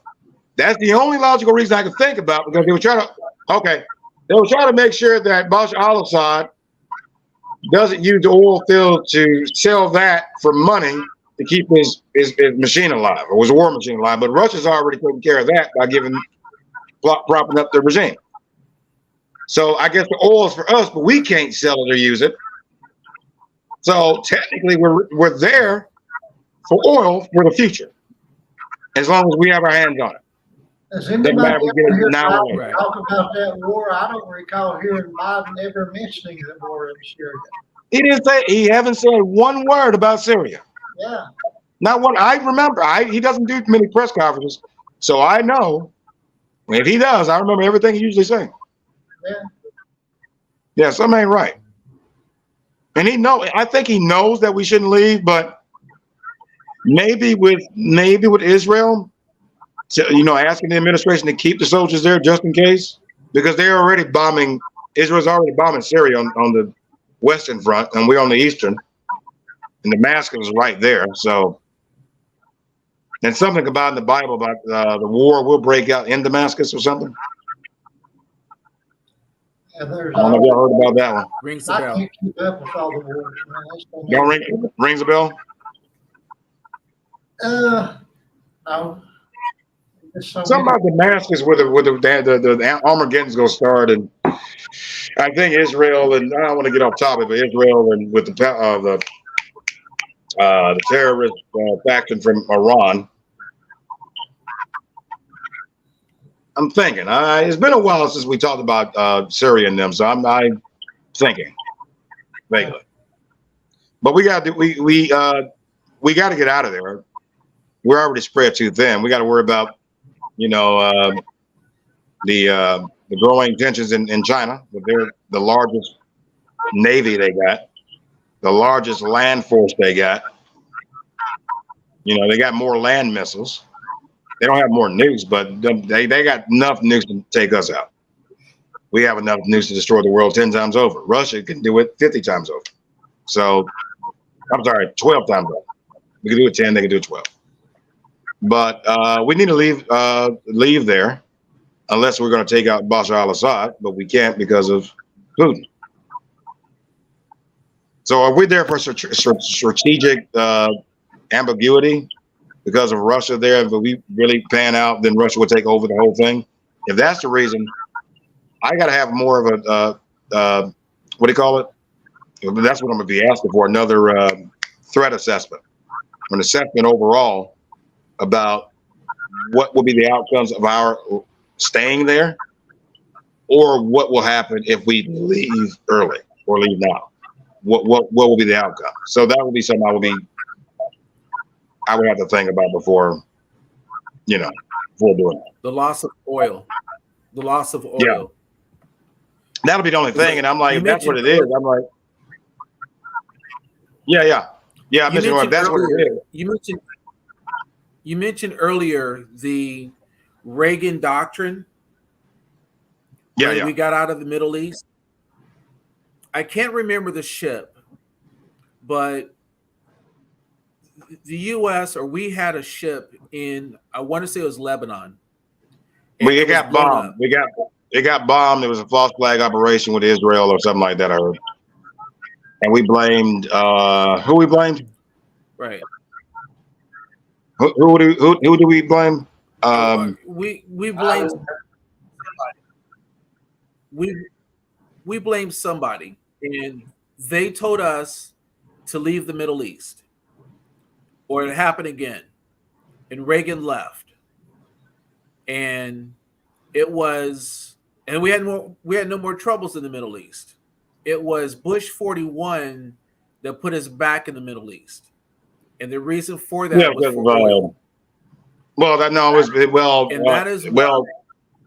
Iraq kind of took over. Kuwait. Right. Yeah. Right. And the thing is, if you listen to what those in the Middle East have been saying, Osama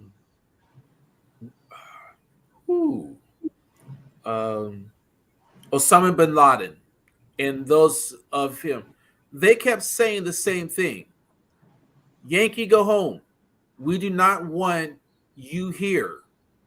Go home, leave us alone. We don't want your music.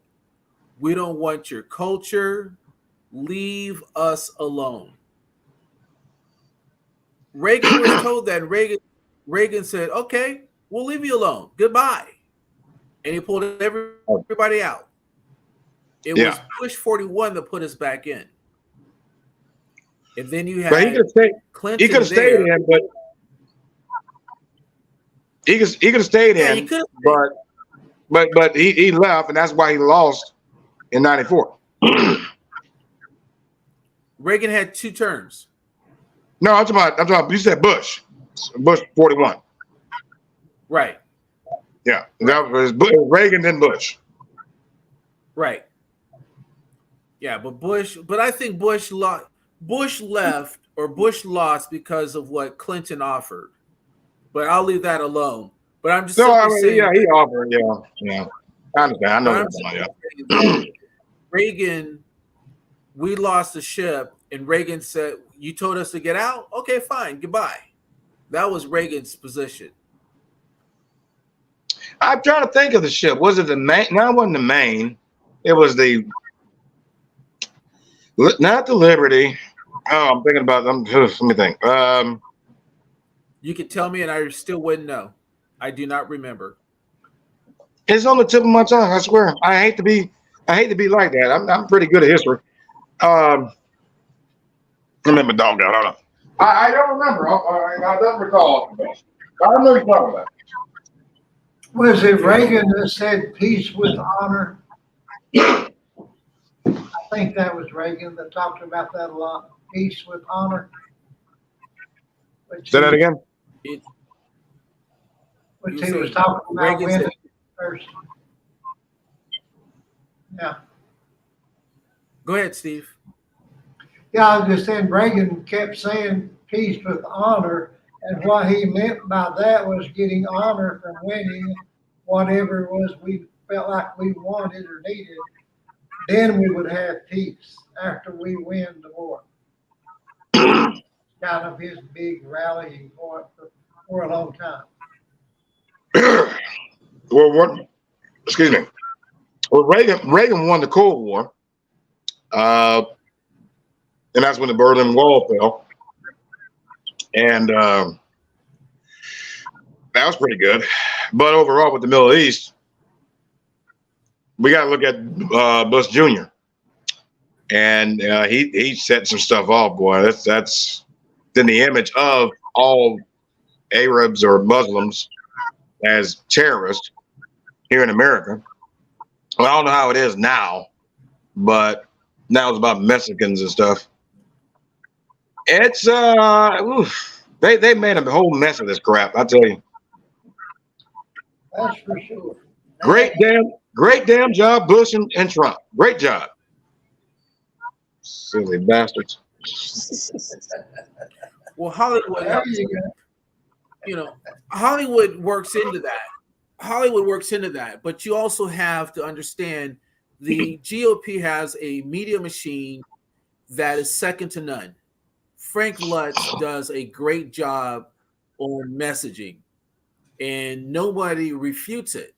The Democratic Party has a lousy job on getting their message out. The Republican Party don't give a damn. They lie. They say the sky is green. They come up, no, it's blue. No, it's green. Trust me. Just listen to it. It's blue and it's green. Look. And they say, it is green, but it's still blue. The Democratic Party. Oh, yes. They're good at it, too. They're good at it. Yes. That's what I'm saying. The GOP is great at lying, and you pee on them, they'll call it lemonade. But,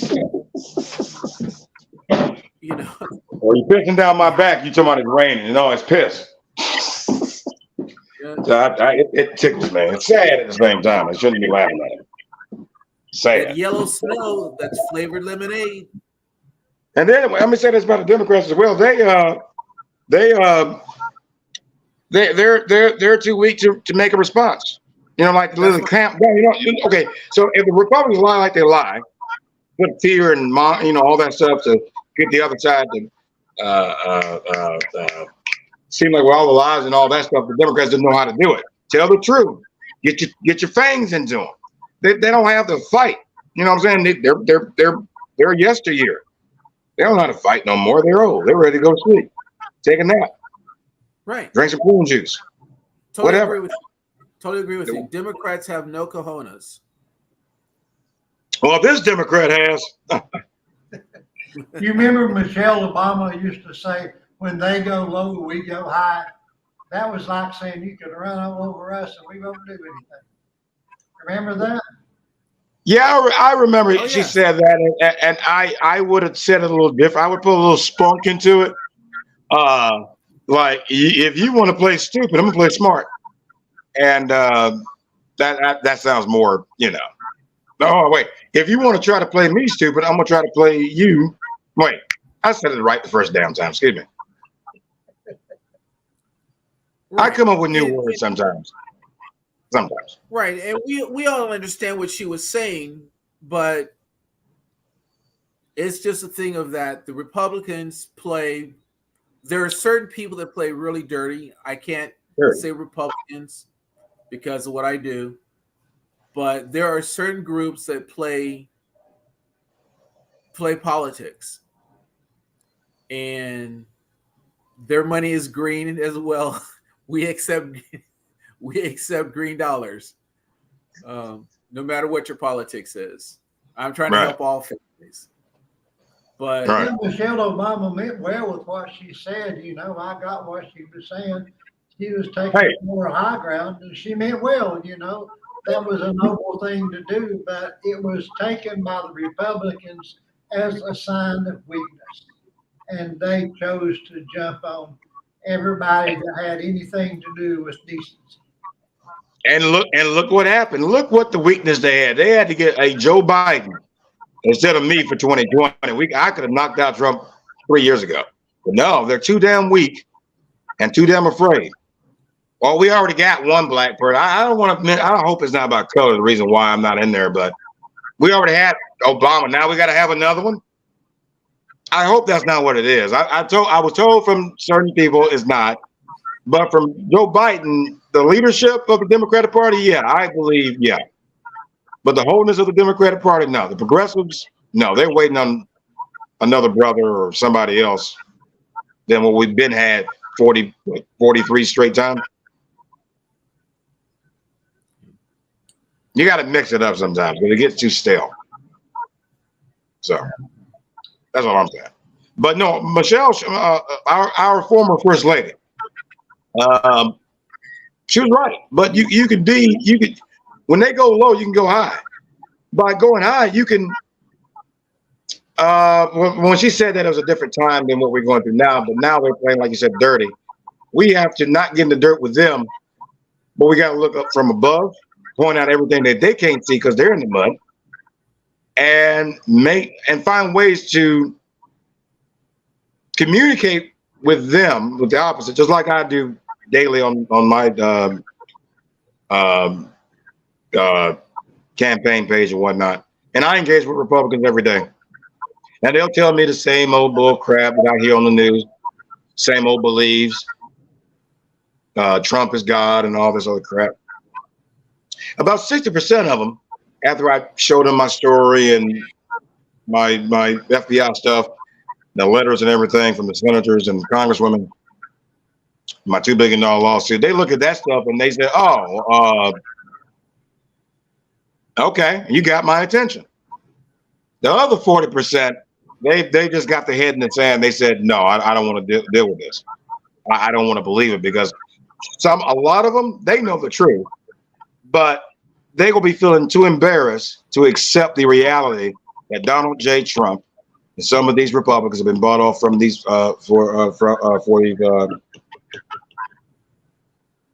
Russians from Putin, and trying to destroy us from within.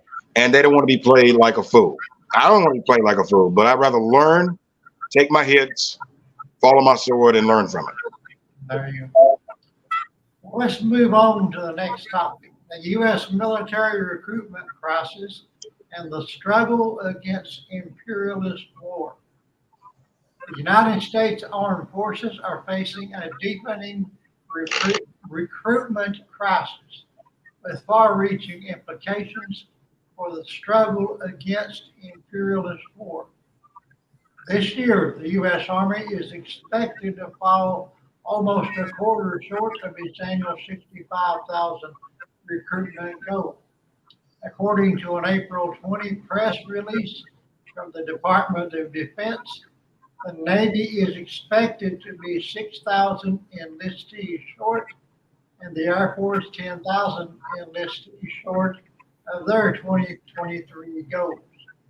This is not a fluke or a one-time occurrence, but a mounting problem for the armed forces to which considerable attention is now being given and large sums of money allocated. This year, the Army tried to bring in 60,000 new recruits, but is only able to enlist 45,000. Thomas Ford, director of the Center for National Defense, described the crisis as the worst since the institution of the all-volunteer force in 1973. That is the worst since widespread social unrest and mass protests against the Vietnam War, and the draft score added that the crisis is not abating. So is this something we should really be concerned about, you think? Well, since I am a presidential candidate, this really hits home for me. Back then, during the Vietnam War and whatnot, a lot of people didn't want to join the draft. I mean, they made the draft because they was against the war. And ever since then, after that happened, the volunteer force grew. We never had a problem of lack of attendance, lack of recruitment until now, because of the last president and this president currently right now. That the all volunteer force means they volunteer because they believe in their leaders. That they make sure they take them, they put them on the right battlefield by telling them the truth,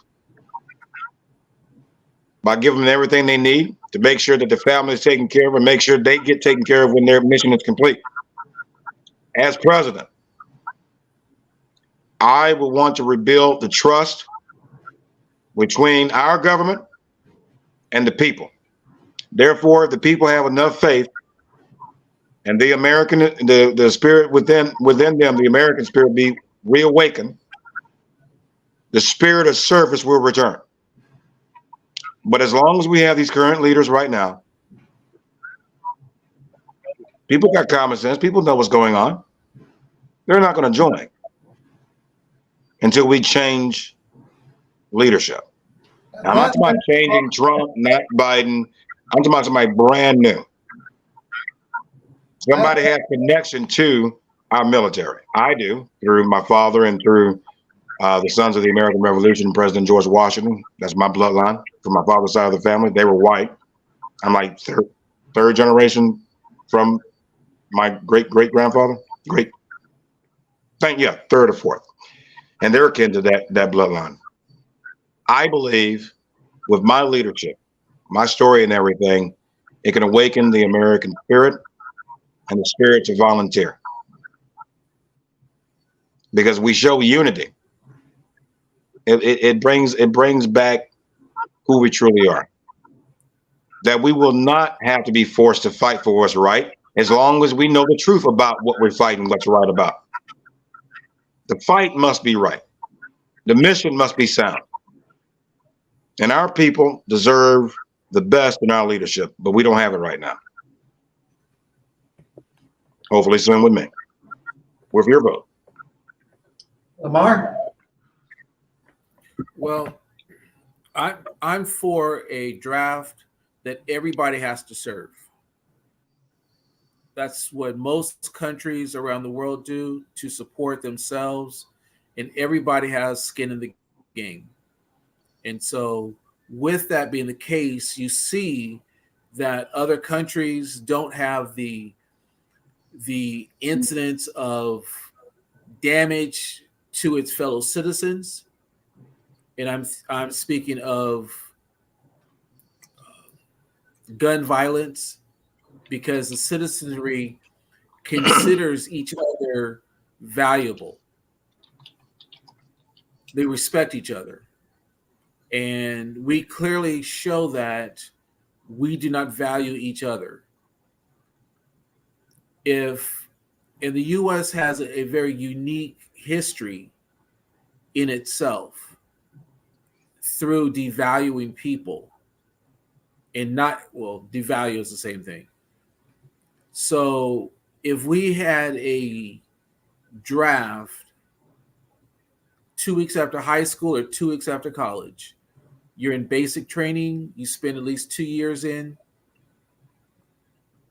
And I'm a little iffy there because I wasn't in 2 years. I got injured. But if you spend 2 years in, you've earned your benefits, you've gotten a career, not so much a career, but you've gotten some basic information, you've learned how to do a job, you've learned a skill. That's what I'm trying to say. You've learned a skill. Now you have skin in the game. You have something to fall back on. You've met some people that have some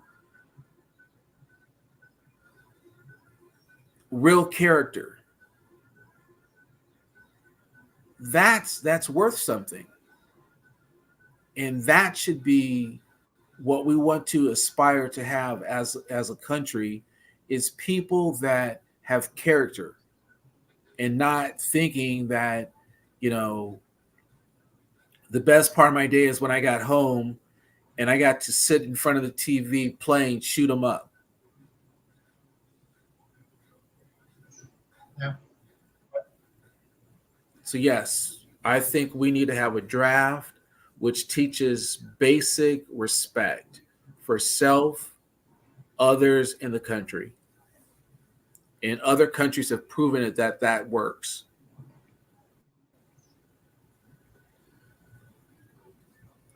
All right. Anything else on that one before we go to our last one?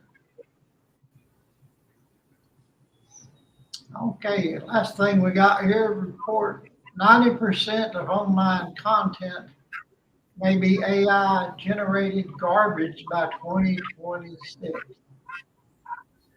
Futurism reports that a recent study by Europol suggests that by 2026, up to 90% of online content could be artificially generated.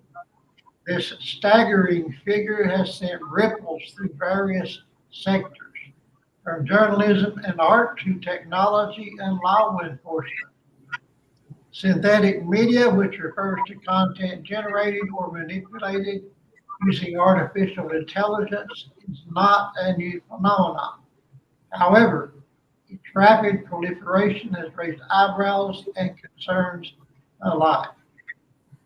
In most cases, synthetic media is generated for gaming, to improve services, or to improve the quality of life in poor states. While AI-generated content has its merits, such as enhancing user experience in gaming or streamlining customer service, it also opens the door to more nefarious uses. The increase in synthetic media and improved technology has given rise to disinformation possibilities, the report adds. The report states, on a daily basis, people trust their own perception to guide them and tell them what is real and what is not. Auditory and visual recordings of an event are often treated as a truthful account of an event. What if these media can be generated artificially, adapted to show events that never took place, to represent events, or to distrust the truth? The report also raises existential questions for artists, writers, and other content creators. In a world increasingly dominated by AI-generated content, What is the role of human creativity? Will artists and writers adapt to this new landscape? Or will they be overshadowed by algorithms that produce content at scale? What do you think, Mark? It scares me. The no matter how much we want to not believe what happens in the movies, we should look at it as a warning. And 2026 is only a few years away. And so if those people with real knowledge of AI are saying this is right around the corner and virtually 90% of the content could be lies, that's very scary, considering we have so many people now telling lies online and people are acting upon it. What do you do when nobody knows where the truth can be found? And now you're going to have a robot speaking for you, and there's already this context where the computers are making the movies for you. That to me is a very, very scary scenario. I agree with you. I don't like it. I've been, studying AI for a long time, ever since the first Terminator movie. And I believe if, they make movies for a reason, you know what I'm saying? For the future, to look out for some certain stuff. I always think that certain shows for us to prepare human beings for what's about to come. I believe AI is one of them. AI, we're not ready for that. Like AI that will work for us, but we're so divided. Just like you said, we're still lying, and this AI can create movies or create a likeness like me, to talk like me, or talk like you, or Lamar or Steve, and can fool the whole masses. If we can first find the truth from within ourselves, right? Work on ourselves. Let us learn, adapt and learn more. Adapt the AI to make sure that it doesn't backfire on us. All right, work for our interests. We shouldn't let something that we create become our masters, so to speak. You know what I'm saying? So, as president, I would not allow AI to be taken over in 2026. We will take a step or two back from letting AI go ham, so to speak, because we are the masters of our destiny. And until we get our house in order about trust and reality of what the truth is, how can we trust anything that's created by man, a computer that doesn't have the sense of the knowledge of good and evil, what really is good and what really is evil? Because sometimes evil can cloak itself in good and fool the masses, which has happened. So it's so many variables with the AI thing. I don't trust it, and we should get back. We should get back to us what we've been doing for this long. It hasn't been broken, so why fix it? Well, AI, it all goes back to money, and that's a big money maker for all these companies that own all that software, the computers that make that and everything. So I don't see anybody giving up that, do you? It's not even up. It's not even just like, give you an example. AI to me of creating movies and all that stuff. It's kind of like how Tesla, those self-driving cars, and people thinking they can go to sleep, and quite a few of them died when it malfunctioned. I looked at some of these. There was one thing with the parody with Trump and Biden debating on stage, and they're cussing and stuff. I don't know if you saw that, how computerized that AI was. And we're a few decades for that to really be like where. I know the Hollywood strike is still ongoing, right? About the actors and the writers. Yeah. That's still going on. So that's why they're doing it, because they see this AI thing that's going to take their job. So they're saving a buck by making AI taking over all this. And I was about to get into acting myself. I did stand-up comedy and I tried getting into acting. So if I was an actor now, I'd have been out there, from that point to now, I'd have been out there, leading the charge. One way or the other, I was going to lead something, the nation or that, if I was staying in acting. But yeah, the AI, no, we shouldn't have it at all. I don't want it. Are you familiar with the deep fakes? That's kind of what you were describing, Michael. A deep fake, if they can take somebody's voice and somebody's picture, like they could take us right here, right now, they could take just a sampling of our face and our tone. Yeah. They could make a generated thing that looks exactly like us and sounds exactly like us. Oh, they could have used my little thing right now, and you wake up tomorrow morning, I'm butt naked riding a unicorn. Exactly, and they could look real. In front of the White House. Yeah. I'm just saying, yeah, they could do some stuff. I don't trust it right now, and how much greed is in the system and the people that control it, like Elon Musk talking about this and that. No, I don't trust it. Yeah. I don't trust the people who have control of it. I damn sure don't trust it. There you go. Well, gentlemen, we've covered quite a bit tonight. I don't know if we done any good, but we had fun doing it. I did. I enjoyed it. It was great. It was great. It was a great testament of our knowledge and trying to talk out things and letting the American people know and the world to know that I think what we've been explaining is the reality. Yeah. And we got to find ways to change and stop being afraid of one another. We can accomplish great things if we just come together and treat each other as equals. And I can't wait for the next show because these topics are very important that we discussed. And hopefully in future endeavors, hopefully when my story comes out, we can work as a team and really let the American people know the real truths that the news won't tell us. There you go. And by the way, Michael, you're sounding more presidential every time I talk to you, brother. Honestly, I'm sounding presidential now because I was mad earlier today. I was really steamed about a friend of mine.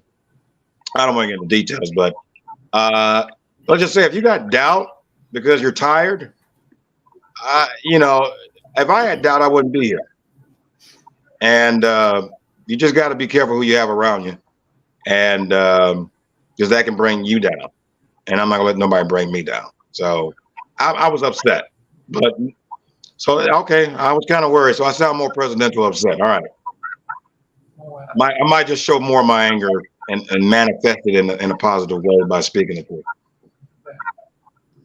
Well, anyway, fellas, I thank you, and I enjoy talking with you as always. I appreciate you being here, and hope you have a great weekend. Enjoy some football.